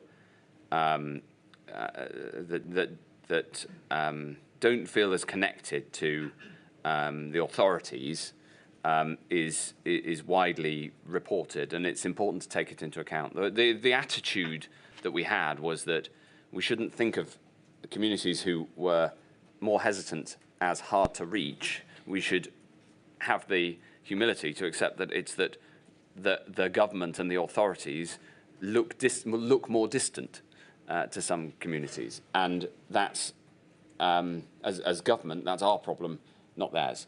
And so there's lots of practical steps that you can then take, and all the work that Minister Zahawi led in the vaccine rollout to increase uptake amongst BME communities could equally be applied within health and care settings. Now, as it happened, the concerns over staff leaving didn't materialise. People did take the jab. And it brings me back to this point that we understood that there would be concerns, but that doesn't make it any less a rational policy to require people who are caring for others to protect those others as much as is reasonably possible. And if you look at point A, Helen's point here is, in fact, we should have been doing it for the NHS as well. She was saying that it might look, why is this policy being applied to certain carer groups and not to others? What she means there is, what on earth are we doing only doing this in social care? We need to be doing it in the NHS as well, where the problems, including of nosocomial infection, were, if anything, worse than in social care. I was pushing for it for flu at the start of the pandemic. I pushed for it for both. I accepted in the sort of practical necessity that happens in government sometimes that it was better to do it in social care than in the NHS, and after I left they dropped it within the NHS. I think that's a mistake and it should be changed. All right, and do I take it then that in the event of a future pandemic, once there is a vaccine, yes, you would advocate for mandatory vaccinations for health and social care staff? I would do that, and I would do it right from the start. You know, we made vaccinations available to people working in health and social care as part of the wave one right at the start, and I would make it mandatory as soon as there is enough clinically validated vaccines. Final topic, please, if I may, before our afternoon break. Can I ask you, please, about the monitoring of deaths of healthcare workers from COVID-19? From your perspective, was any department or organisation actually monitoring the deaths?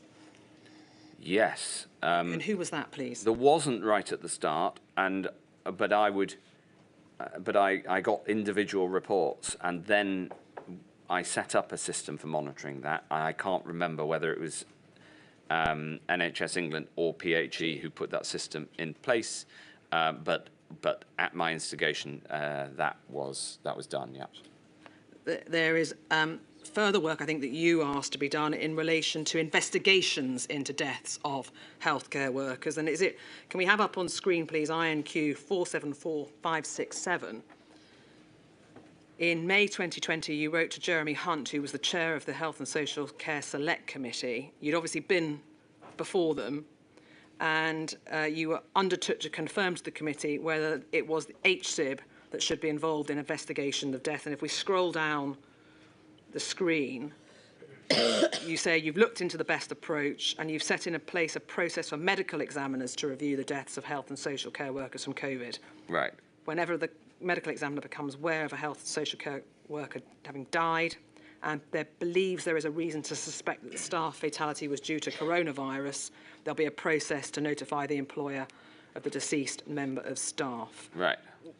Do you know why there wasn't any investigation process in place prior to you making this clear in the letter to Mr. Hunt? No. All right. We know that in due course the Department of Health published some guidance on this process. And to cut a long story short, if I may, Mr. Hancock, by 2022, the National Medical Examiner's report stated that they had looked at, I think, 474 deaths, some which will be social care, some which will be healthcare workers, and concluded that 357 of those cases, the healthcare worker had been exposed to COVID at work. Right.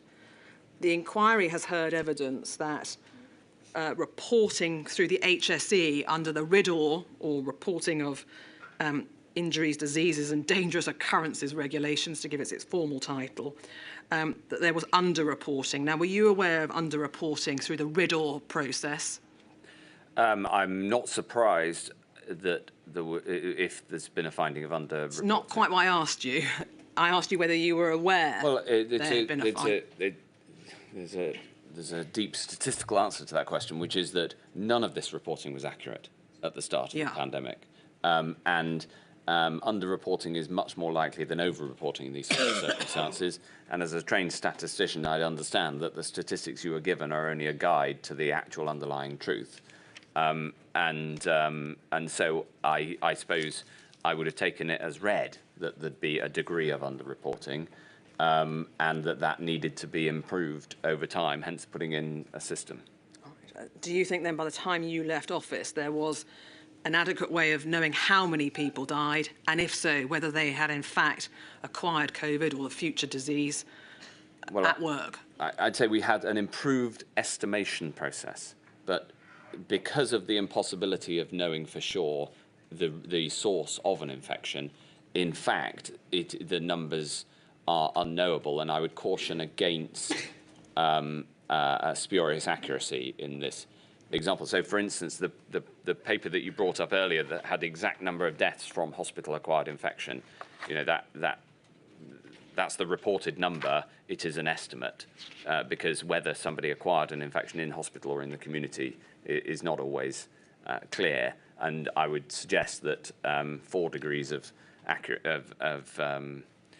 accuracy down to the individual single figure is not appropriate. There needs to be a degree of rounding in those estimates, and an acceptance that sometimes you don't know where an infection has come from. No, I follow that, but the hospital-acquired, or hospital-onset hospital-acquired, was for those people who tested positive 15 days after their admission to hospital, and PHE were pretty certain that if you were getting tested positive 15 days in, you caught it in the hospital. That's why I focused not on the suspected, not on the probables, but on those where there was pretty good certainty that you got it in the hospital.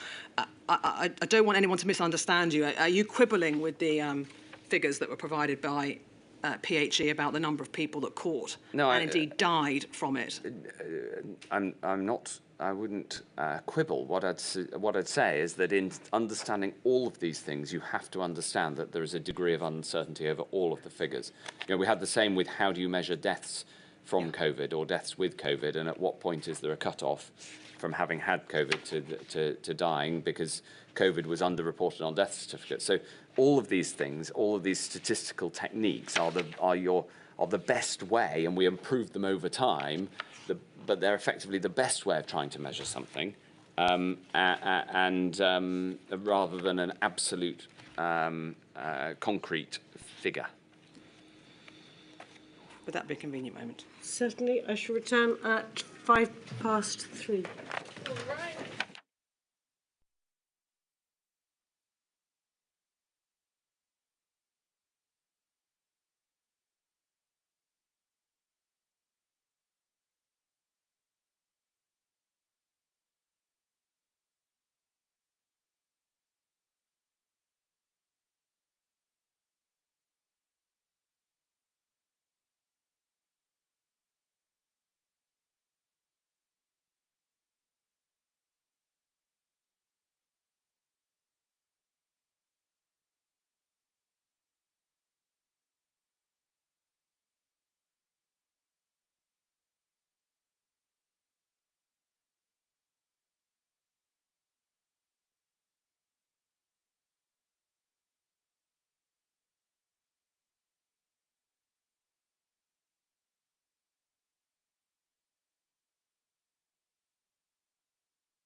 Kerry. Thank you, my lady. Mr. Hancock, can we discuss briefly the shielding programme? Yeah. And just so that you know, we've heard from Professor Whitty and a number of others about how it was set up, who made the list, who didn't make this. I don't want to ask you about that, Yeah. all right? But I think one of the points you make in your statement is that there were difficulties, certainly at the beginning, linking data between various either government departments or computer systems to enable you to contact the individuals that were going onto the shielding list. Right?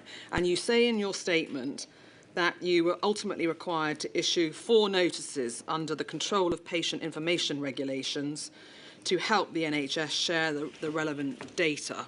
Is that right? Yes. All right. And in the run-up to the issuing of those notices, could we have a look on screen, please, at INQ 478857?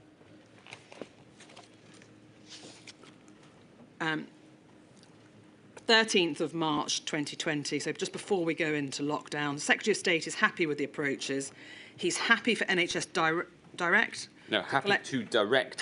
Sorry, you're quite right. Happy to direct NHS Direct to collect, analyse and disseminate data to DHSE and NHSX through Section 254. Yeah, and the notice under the Control of Patient Information. He agrees not to explore regulations at this stage under GDPR. He agrees to extend the data opt-out for 6 months. He's asked for more advice about if he can delay indefinitely. I just want your help with that final bullet. Yeah. What were you trying to achieve, if I can put it like that? Okay, so the 4 copy notices, of which one was very significantly the most important, were put in place to allow the NHS to use data more effectively and to share data through any secure platform, whereas previously the rules had the effect of requiring data shared across the NHS to be done so on NHS systems. So NHS had its own email system, for instance, whereas there's perfectly adequate ones that are much better and much more secure that could be brought in from outside. So the effect of the copy notice, what we did was we wrote it on, it ended up on 2 sides of A4 to get down to the front line to say you can share data properly, effectively, so long as it's on a secure system, but it doesn't have to be according to the unbelievably complicated rules that had grown up in the past. Okay, so this was to help the shielding letters go out? Yes. So with the shielding letters, that was specifically about allowing the data to be shared between DWP and the NHS. And NHSD here is NHS Digital, who had the statutory responsibility for protection of data in the NHS. But the referencing to opting out and asking to delay indefinitely, was that what were you trying to achieve there? Oh, I wanted this new system, which was going to be much more effective and turned out to be much more effective, to be permanent. Right. And it is it's a mistake that it was rolled back. And actually, there is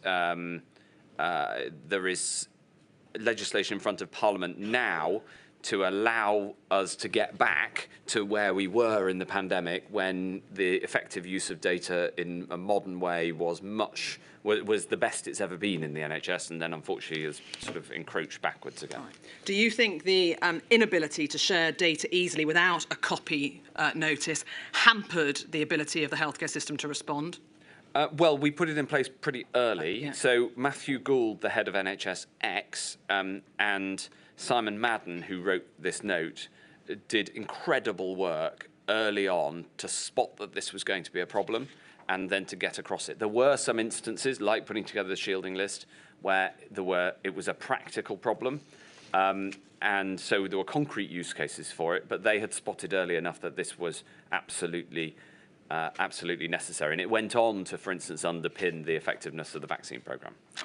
A number of witnesses have spoken about either paucity or total absence of data in various respects, often in relation to ethnicity collection and the like, and have urged upon her ladyship to consider making data recommendations. Yes. Do you have any data recommendation to make? Oh. What is it, please? Yes, please. I'm going to answer off the top of my head, but I'd be very happy to write afterwards, because it's a subject I feel very strongly about. because I think that the NHS can only operate effectively if it has much more modern and effective data sharing systems. Can I ask you to focus your answer on the pandemic response? Yes. I'll give you two concrete examples. One is the collection of data for management purposes, which we've discussed in relation to understanding how many beds the NHS effectively has. That system has improved a huge amount, and last year the NHS let a contract to allow for that to be done much more widely across the NHS. So in a way, there it's keep pushing and modern and using modern data better, keep using data better in a modern way. But the area that's most important is the ability for anybody who needs it, who has the consent to see it, can see somebody's individual data to be able to treat them and see all the other treatments that they've had. That includes ethnicity data, but also all of the data that's pertinent to that treatment. And that is needed in normal times, but by God, it's critical in a pandemic. The third area is data. I said two, I know, but the third is also important, which is use of data properly for the organisation of provision of services. So, for instance, telling people when they can come, the whole 111 First system that we talked about, being able to turn that initial phone call into an appointment and make sure that the medical records and a doctor or nurse or appropriate clinician is there and a room booked or a place booked for that to happen. That is essentially a data issue, and unless you essentially completely free up the use of data within the NHS, we are never going to solve that problem. Can I come back to shielding? Yes. Please. We know that DHSC was one of a number of departments that fed into the shielding programme as it was rolled out. But from the department's perspective and your perspective as Minister, did you make any steps to try and ascertain whether the shielding programme worked in the sense that it prevented the most vulnerable people from becoming infected? Yes. There was work done to assess the impact of the shielding programme. There is another difficulty of measurability here. Because there was not a control group, as in everybody who we thought needed shielding, we put into the shielding programme. We didn't hold a group back and say we won't do it, we won't apply the same support to them because then we can measure that, as you would in, for instance, a clinical trial. That means that it is harder to measure. That emphatically does not mean that it wasn't a success. And I've seen some paperwork put before the inquiry which implies that the shielding programme wasn't effective. That is completely untrue. There is no reasonable assessment of the shielding programme that can find that if you give people support and ask them to protect themselves from interactions with others, then they are then they're anything but less likely to die of COVID. And of course, there were a higher proportion of deaths amongst the shielded population than there were amongst the population at large. And that's because they were vulnerable. That's who was brought into the shielding programme. All right. You made reference there to the inquiry seeing some paperwork that implied the shielding programme wasn't effective. That's not quite an accurate representation of what Professor Snooks told us. But can I ask you, do you think that the high level of hospital transmission or hospital-acquired COVID undermined the efficacy of shielding? Because if you put a vulnerable person into hospital where they're more likely to catch it, you are thereby infecting the very person you wanted to protect. That's what she was driving at. So untrue might be perhaps an unfair Well, she said because you can't conclude this, therefore it didn't save lives, and that was my reading of it, and right. And is not accurate. If that wasn't the intended interpretation, then that's good. The answer to your question is no, because without shielding, unfortunately, because of the extent of nosocomial infection, people going into hospital would be even more badly affected, because you'd still have the hospital-acquired infections, but you'd have more community-acquired infections.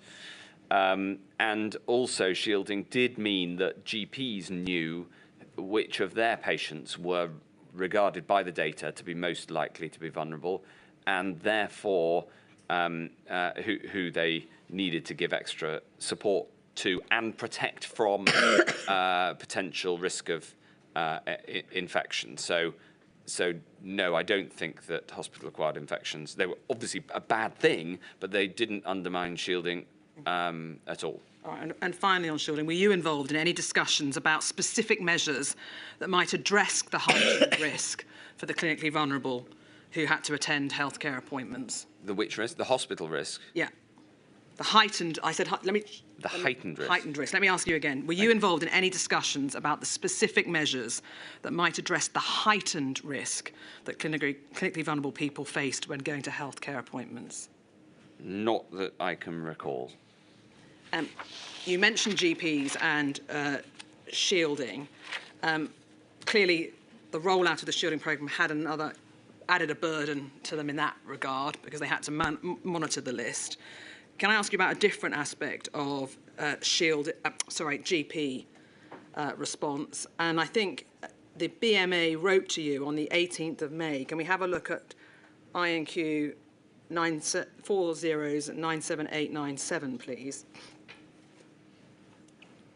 We're in May 21 here, Mr. Hancock. Yeah. And the BMA wrote to you expressing widespread anger, frustration and disappointment of the GP workforce and requesting a meeting with you. Yeah.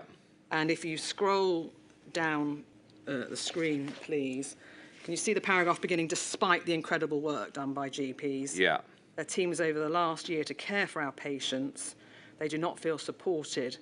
This feeling is further exacerbated by sections of the media reporting that practices are to blame for not seeing all patients in face-to-face consultations. Practices have been open to their patients throughout the pandemic, and at least half of all appointments have been delivered in person. This is something that should be celebrated, but instead the profession feels let down and demoralised at the suggestion that they are failing their patients. Yes. Had you or the department been involved in blaming in any way GPs for what is perceived to be a lack of face-to-face consultations? No, on the contrary, I was and am a strong supporter of virtual consultations. There were discussions in the media about the requirement to have more face-to-face GP appointments. I didn't subscribe to that view whatsoever, and in fact went out of my way to make the case for online consultations, and still do. It doesn't matter. Well, I mean, it's more important in a pandemic, but it should still be a core part of the service that GPs provide online and telephone services. So I agreed with this. I agreed with the thrust of what Richard Vaudreuil was saying here, but obviously I didn't agree at all with the political spin that he puts on it. Right. And actually that didn't accord with my widespread discussions with GPs on the ground, for instance, the Royal College and or GPs in my constituency, but you know, the BMA GP committee is a particular beast. Right. Do you think, though, that in the strong support given by you and others to virtual consultations, that led to a perception that face-to-face appointments had been stopped? No, I don't think that's fair at all. There were some media reports saying we want more face-to-face consultations, and I was saying no, we want more. There were too many face-to-face consultations, so I wasn't saying that at all. No. Right. So you weren't. Although you were encouraging virtual appointments, you were not saying, you were not trying to discourage face-to-face or say that there weren't any face-to-face, if I understood you correctly. That's right, and the worry expressed, which I understand in this paragraph, was a worry about as he puts it, sections of the media who were making this argument, and I thought that the argument that GP appointments ought to be face-to-face, and there's a sort of values-based argument there. I thought that was a load of rubbish. All right. I understand that you disagree with the sentiment, but people's perception might be a different matter. Did you hear reports of people perceiving that GPs were not open for face-to-face consultations? Yes, of course, yeah. And what do you think caused that perception, given that you acknowledged that you heard about it? That there was a presumption. There was a push to have more virtual consultations, and that was the right thing. So there was some, pushback against a change in the right direction. But this happens often when you're trying to change something. Right. The point about this letter is I was essentially in agreement with where Richard was coming from. All right. In the rollout or increased use of virtual consultations, can you help with what consideration was given to those that may not be able to access either a telephone or let me finish, please. Particularly, perhaps those who are unfamiliar with virtual appointments, those for whom English is not their first language, those that have poor internet connectivity and the like. What did you do to try and address those particular impacts? Well, the first thing I did was increase the use of non-face-to-face and virtual appointments, because increasing virtual appointments frees up space for people who want face-to-face appointments.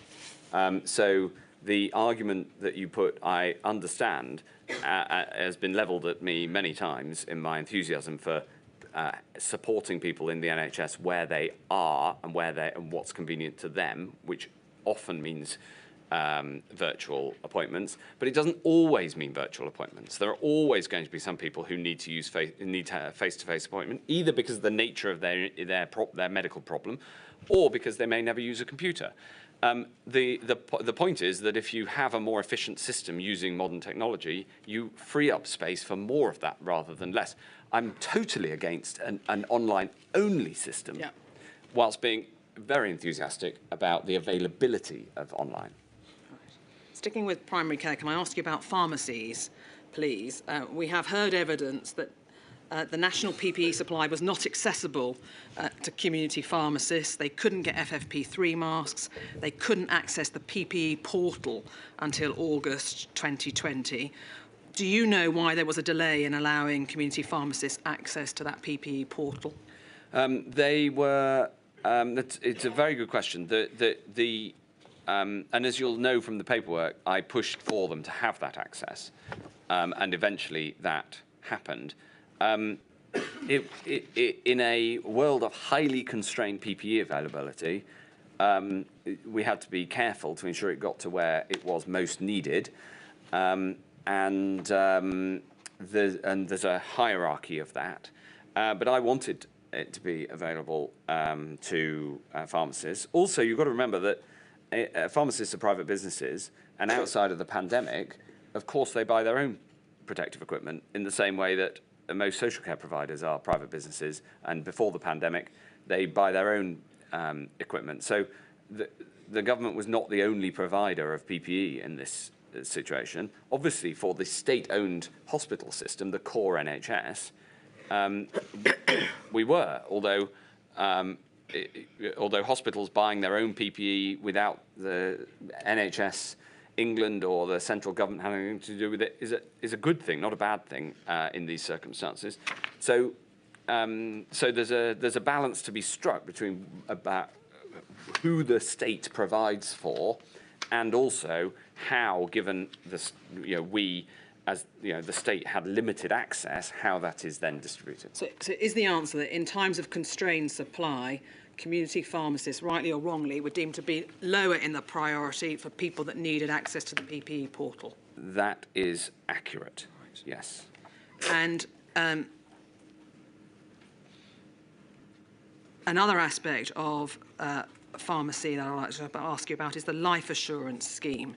Now, Mr. Hancock, you wanted from the very early on all staff to be included in the life assurance scheme. Yeah. And you made that clear in an email, I don't need to call it up, back on the 11th of April. Right. The scheme is then rolled out on the 27th of April, and pharmacies in a hospital or GP setting were included, but those in community pharmacy certainly felt that they were excluded, and Sir Christopher Wormald didn't disagree about that. If you, back on the 11th, said all pharmacy staff to be included, can you help with why, when the scheme was announced, they weren't, or it wasn't made explicitly clear that they weren't included? Didn't we clear that up shortly afterwards? You did, but that's not what I'm asking. We'll come to the clear up in a moment. If you want, I'm going to give you the brutally honest answer to this with some trepidation because of our earlier discussion about accountabilities, Chair. The pharmacy contract is managed by NHS England. In order to maximise taxpayer value for money, NHS England is, by tradition, really very tight on pharmacists. I am a big supporter of community pharmacy, and there is therefore inbuilt into NHS England senior management a lack of enthusiasm for giving more to community pharmacists than they absolutely have to. And that's born of the fact that their main relationship is a contractual negotiation. And that, I think, is probably the reason that they did it this way. But I've tried to describe that in a way that is an explanation rather than trying to, you know. Can I just ask you about that? I asked Sir Chris Wormold, and he said that the reason they weren't initially included was because it wasn't agreed by the Treasury, nothing to do with NHS England. Were you aware that the decision that all pharmacies ended up only being pharmacists in GPs and hospitals was a Treasury-related decision? It sounded like you're saying I wasn't aware of it. But in the dynamic of how hard we pushed, that will have been the end. That will have been the last thing on the list, I would have thought, from an NHS England point of view. All right, so there's a disconnect, if I can put it like that, between what he told us and what you told us. But what I want to ask you about is the effect on the pharmacists. Yeah. Because clearly, you're right, within 3 days you'd made it clear it was to apply to all of them. But we've heard evidence from particularly the National Pharmacy Association that even that 3-day wait for them was demoralising, demotivating. Yeah. And they think that effectively community pharmacists are being treated as an afterthought. Yeah. So that my impression of the system, and if there's a Treasury element to this as well, then you'll see that in the paperwork. I wasn't aware of that, or at least I don't recollect it. But you're absolutely right. My sense was also that the system was not looking after community pharmacists enough. That was my feeling too, and hence I changed it as soon as I could. But it was that is a classic of how decisions get put together in those situations. You become Secretary of State and you think, my God, I'm responsible for a £150 billion budget. And then you find there's all sorts of constraints on what you can do because others have different views and attitudes. And this is an example of that. If your impression of the system was that pharmacies were something of an afterthought, and yet you're encouraging people to go to your pharmacies to pick up medication for those that are clinically vulnerable and shielding, go there rather than going to a GP for medication, why weren't pharmacists higher up in your mind and the mind of the department? No, they completely misunderstood my last answer. They were absolutely top of my mind, but I couldn't necessarily drive that through the system. Well, if it's a misunderstanding, then it's mine. Is your evidence, Mr. Hancock, that they weren't an afterthought as far as you were concerned? Not as far as I was concerned, but they evidently were as far as the system was concerned because of how that announcement came out. If you take it through the evidence that we've been looking at in the last couple of minutes, I said it should be all pharmacies. You did. Yeah. The report, the answer came. The formal documentation came out saying it was only the NHS pharmacies. Once I found that out, I would have probably expressed my frustration in Anglo-Saxon terms and said I'm going to sort this out. And so I got on the next time I was in front of in public, I made clear that this was going to everybody, and I would have had to fix it. That sort of problem is meat and drink in Whitehall. It happens all the time,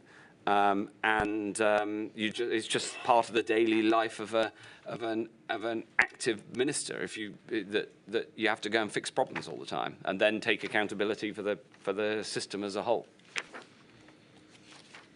Can I move on to long COVID, please?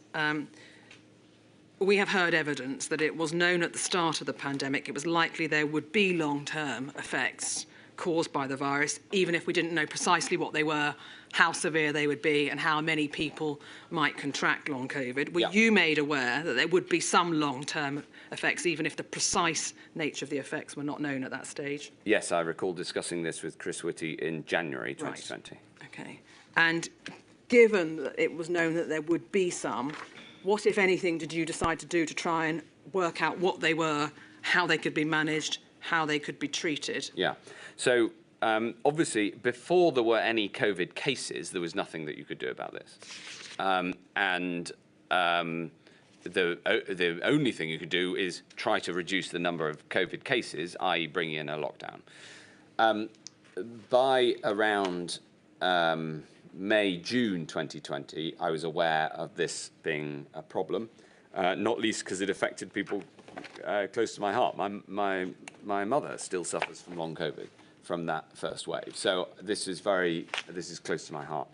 So in around June, I convened experts and the NHS and others to try to understand what we knew by then.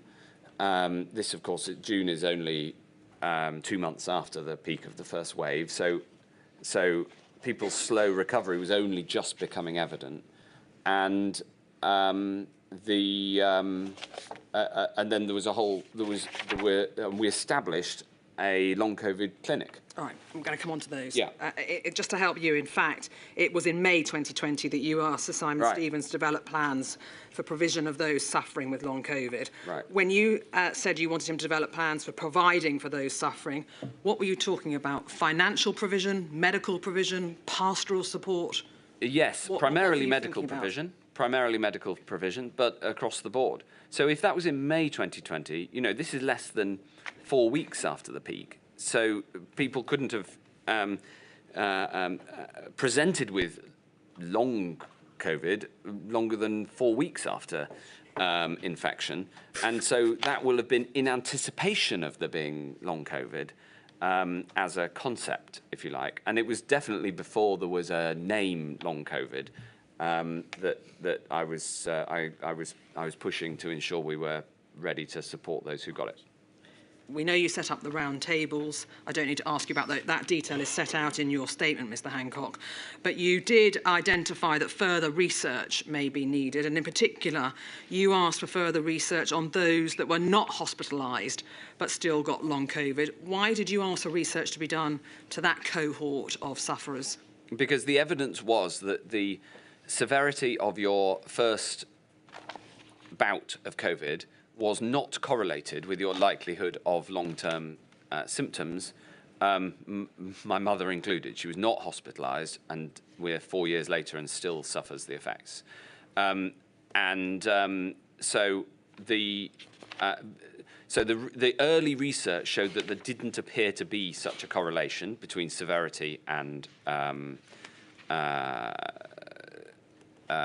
longevity of the COVID problems. And so just analysing the impact of long COVID from people who are hospitalised missed a whole load of the patients. Now, you mentioned long COVID clinics, and when they were announced or launched, there was initially, I think, 40 clinics in November 2020, and by June, the 11th of June, so just before you left office, now 80 clinics. All right, we're up and running. But why were long COVID clinics decided to be the best option for England?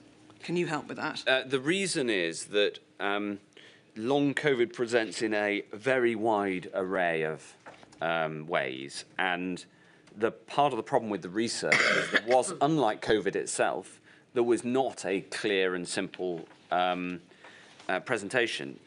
My best understanding of it is that long COVID is often where the neurological elements of the COVID viral impact are long-standing, are a bigger thing than the immediate impact, which was essentially respiratory. And neurological conditions are, by their nature, much more difficult to research. And so it was needed to have a cohort to study to see these broad presentations of long COVID.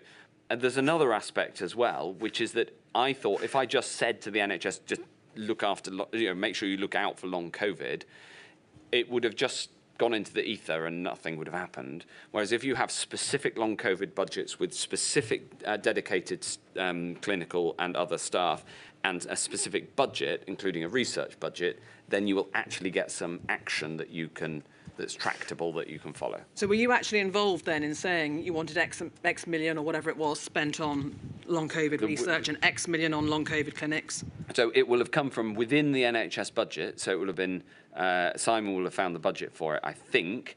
And so his decision over exactly how much to put into it, what I was doing was driving action on the NHS side of the fence. It comes back to the discussion we've had a number of times and what you do as Secretary of State if something's an NHS responsibility. The answer is, in this case, I convened a round table, I pushed it to Simon Stevens, but he took the action. Right. So in this example, you asked for there to be greater funding for research and clinics, and you said to him, over to him, and you did it. Did you monitor to ensure that he had put into place that which you had envisaged? Yes, there were a series of meetings, and in fact, I visited some of the long COVID clinics.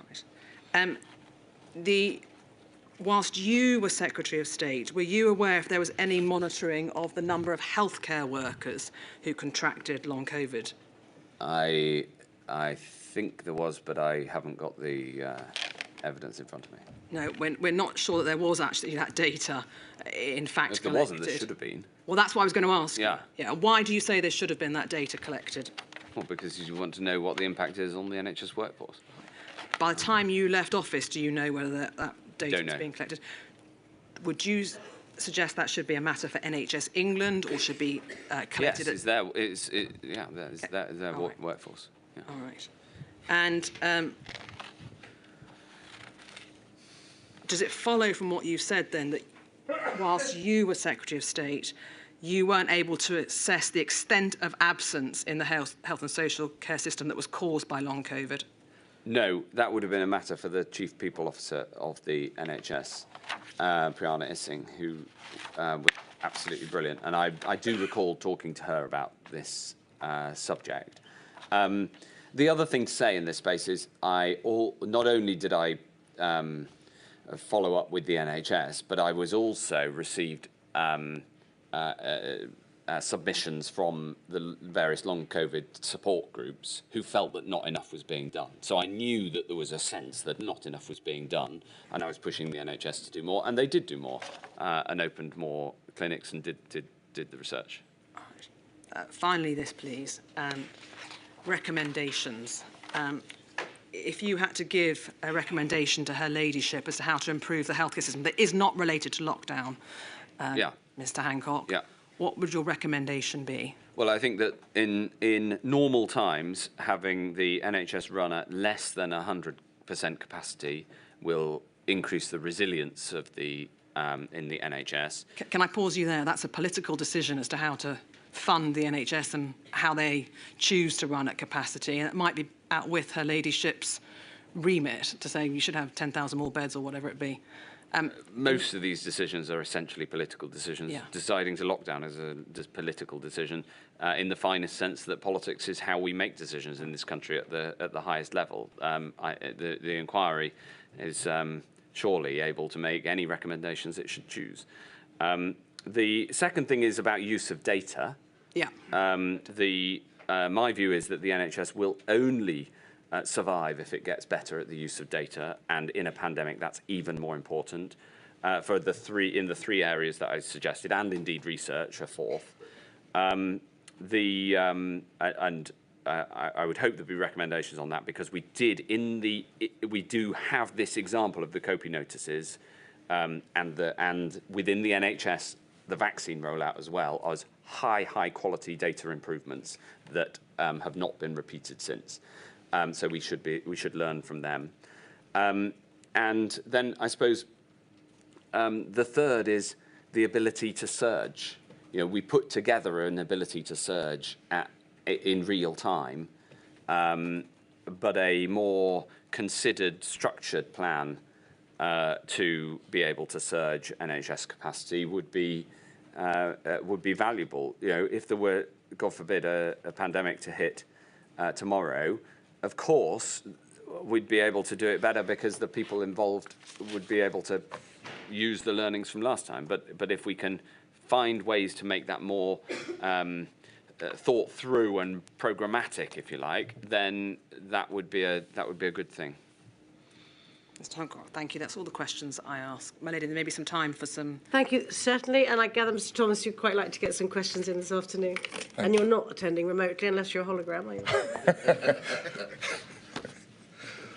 Good afternoon, Mr. Hancock.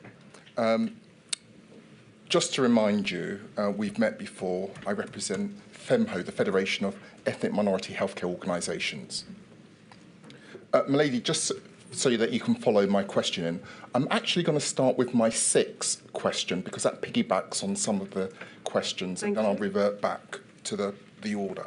Can I just correct you, Mr. Hancock, on something you said earlier? I think it's my duty to do so. You said in your evidence that the first 4 doctors who died were doctors of colour. It was 10. It was the first 10 doctors. And it's important that I correct you on that. You accept that? I accept. I'm sure that you have the evidence for that. The first 4. My point, I suppose, is an even stronger one, which is that when I saw that the first 4 were, I knew that we had a major problem. Yeah, and then 6 follows. The next 6 were black and brown. Okay. When we met during Module 2, we were in fact in agreement about, to use your words, the long-standing issue of racism within the NHS, which you told us was an issue that you were heavily involved in and one that you'd been concerned about well before the pandemic, and you'd just been speaking to Miss Carey about the speech that you gave and so on. Can I ask you this? In the light of the evidence to this module from impact witnesses and experts, and of your own concern about racism within the NHS prior to the pandemic, I'm sure we can agree on this, that structural racism is likely to have been a contributing factor to the disproportionate impact on ethnic minority healthcare workers and patients. Can we agree on that? Yes, we can, yes. Okay. Mr. Hancock, if that is right, though, then the assertion you made earlier to Miss Carey, and I'm summarising here, so forgive me because it's a summary of what you were saying, effectively that by working and trying to lock down to prevent the spread, so, you know, not specifically targeting but going for the whole, treating everyone as one mass unit, irrespective of race, that fails to address, does it not, the systemic nature of the problem? Because systemic racism operates through institutional structures, policies and practices that perpetrate unequal outcomes for minority groups. Would you not agree with that? I would agree with the thrust of it, but I'd say that the solution to that is to treat everybody as an individual. The solution to that is not to segregate society into communities, but it is to address precisely those the barriers that you talk about. But Mr. Hancock, just if I may, just push back slightly on what you've said respectfully. You see, addressing these disparities requires a tailored, equity-focused measures, not a colour-blind approach that ignores underlying structural barriers. Take for example, the example that you gave earlier, which, with respect, oversimplifies the problem. You will agree with this, surely, that eye colour has no historical, social or systemic impact on a person's opportunities. Yes. You'd agree with that? Yes. But race and colour does. Race and colour is well documented to influence people's experience and life and lived experience. So you can't compare the two. No. Absolutely not. But I do want to live in a world where I could. And that's the point. And in fact, in the earlier part of your statement just then, you said you can't be colourblind, not taking into account the barriers that people face. In fact, my answer was, we need to remove those barriers. So I feel very strongly about this, in agreement to the with the essence of what you're saying. All right. I'm coming back onto the questions, and let me see if I can get through these questions as quickly as I can. I want to turn to the question of staff ratios and risk assessments. You approved the dilution of critical care staff ratios to manage COVID-19 patients. Question.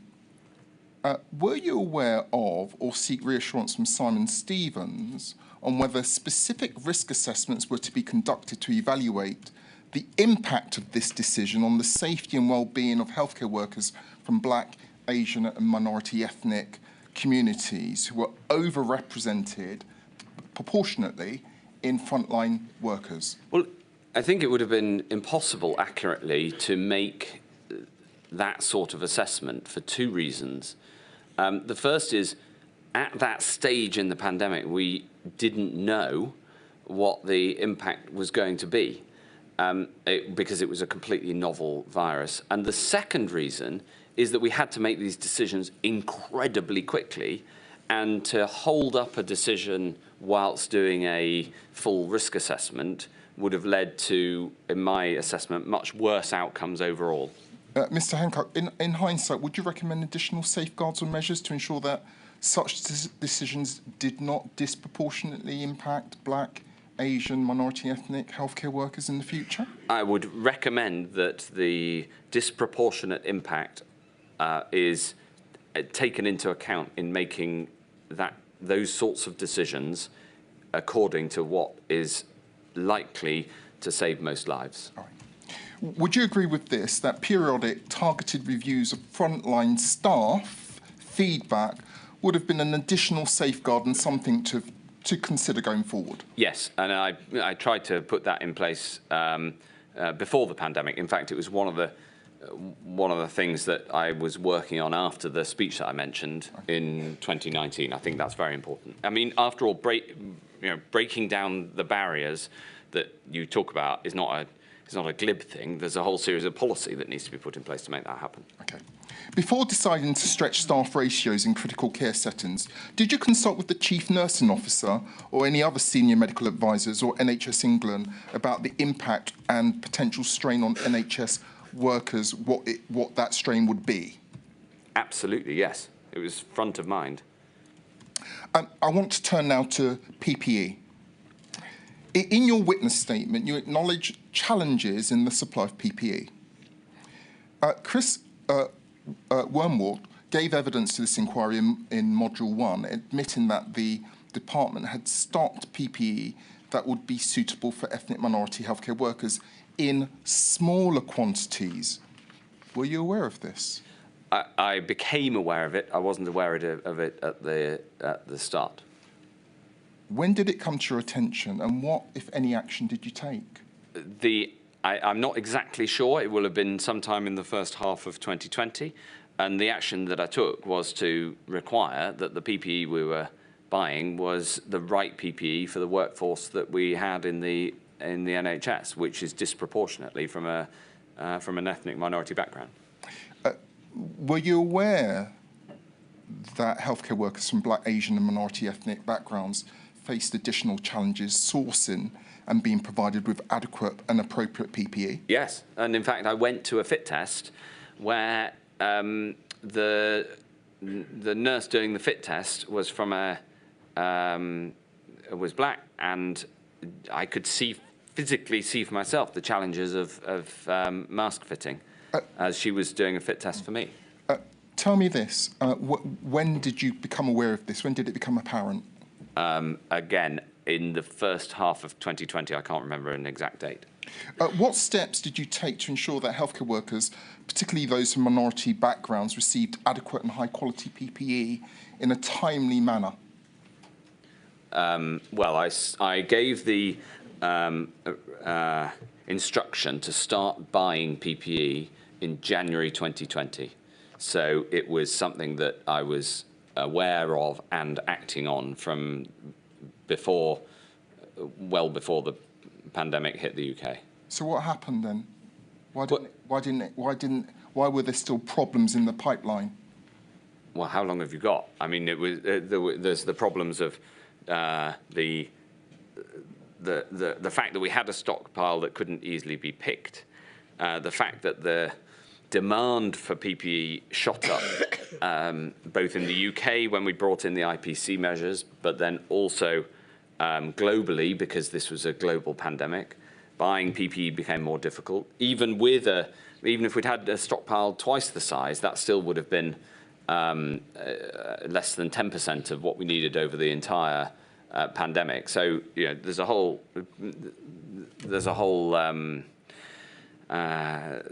a huge amount of detail on what I did to procure the PPE, as much PPE as we could get our hands on. And the department's criticised for buying too much PPE, for buying too little PPE, to buying too much PPE too expensively. What we were trying to do was save as many lives as possible. Well, I think in fairness, it was also criticised for buying the wrong PPE. Yeah, absolutely, and the stockpiling having the wrong PPE in it. So, all these things. Let me move on. To what extent was PPE availability monitored, with specific attention to Black, Asian and minority ethnic healthcare workers? Well, I'm not sure it was monitored enough at the start, and that monitoring got better over time. And one of the key lessons is we need to make sure that the PPE that is stockpiled and then bought in any future pandemic fits the workforce that we have. I think we can agree on the next question, but let me put it to you in any event. We can agree that Black, Asian and minority ethnic healthcare workers were more likely to be on the front line in patient-facing roles and were disproportionately affected by a lack of suitable PPE. Can we agree on that? We can certainly agree on the first half of it. And there's excellent evidence from, for instance, Ben Goldacre, who did very good statistical work on this. But I also saw it for myself. I was a big champion of the workforce of the NHS, and in particular those from ethnic minority backgrounds, and also those from whatever ethnic background who'd come to the UK in order to serve in the NHS. Yes. Would you also agree that there was a lack of adequate consideration for variation of facial features between ethnicities? Yes. And this standardised PPE was not providing. I think you've already touched on this. Yes. I strongly agree with you. To whom and/or to which bodies would you attribute the responsibility for the lack of suitable PPE available for minority workers? Well, the stockpile was managed by PHE, but they reported it into the department. Okay. Let me come to my final question. And I want to be forward-facing and look to lessons for the future. In the light of your first-hand experience and engagement with healthcare workers during the pandemic, what do you think can and should be done to reduce inequalities for Black, Asian, minority ethnic healthcare workers in the event of a future pandemic? There's so many things that need to be done. I think that the HR systems of the NHS need to be colourblind. For instance, making sure that when people go for promotion, that is done on entirely on merit. I think there are practical things that can be done, like the PPE that we've talked about, but including extra support, mentoring for members of the team from ethnic minority background. But bigger than all of those things is a culture and a culture change. Because people love the NHS, and I love the NHS, we are cautious about criticising it. But this is an issue that needs to be resolved within the NHS, because the NHS couldn't exist without its ethnic minority workforce, and doesn't do enough to support them. Yeah, can I just touch on one thing you said there, and I'm going to come back to the colourblind. Same point.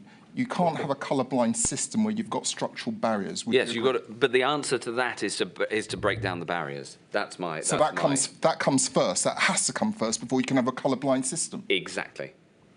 Milady, I think I'm within time. Thank you very much. Thank you, Mr. Thomas. Mr. Joy, do you want to get your questions in tonight?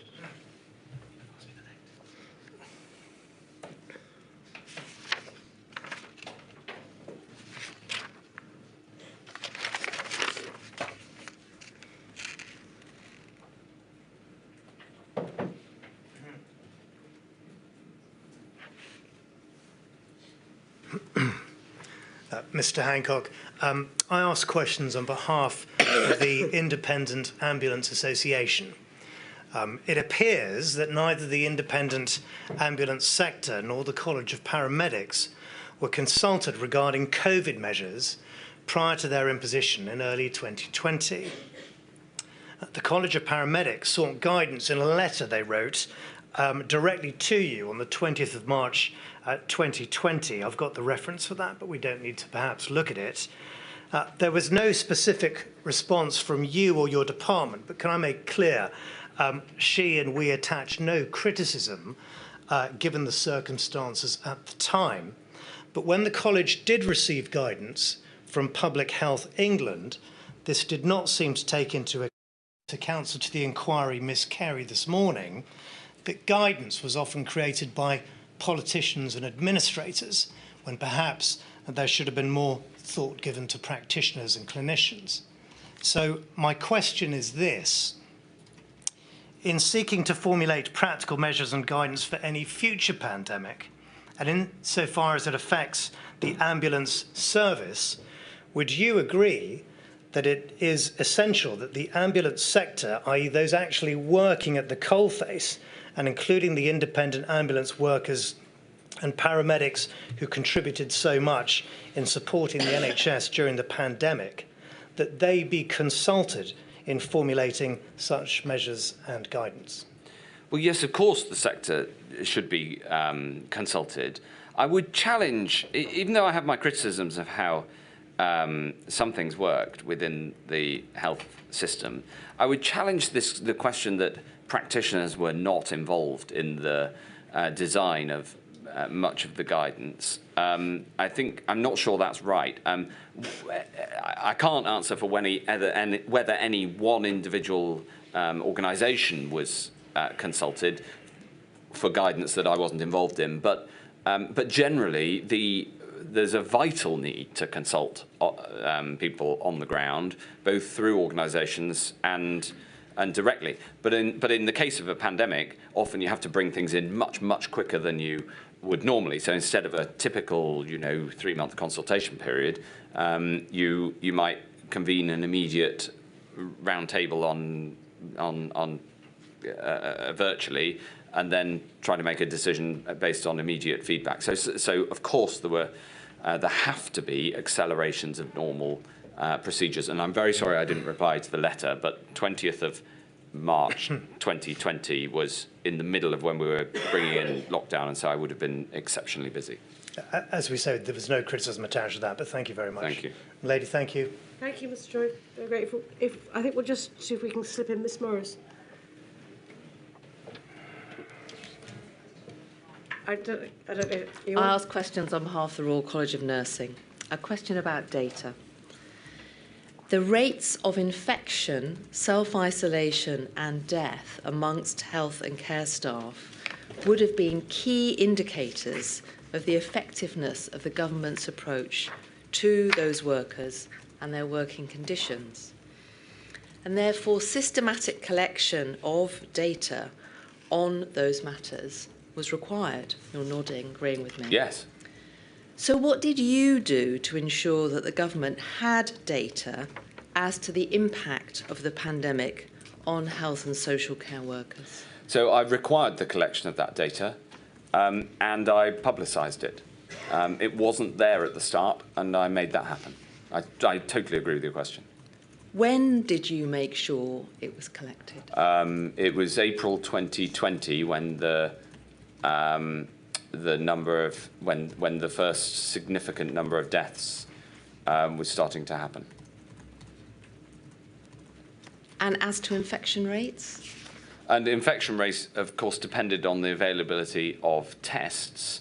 And so in the early days before I expanded the testing capacity very significantly, it was measurement of infection rates amongst hospital staff was much harder. But as soon as we had the tests to do it, which was probably May 2020, we got on and did that. But as I said, it was actually very hard to drive the increase in testing across the NHS.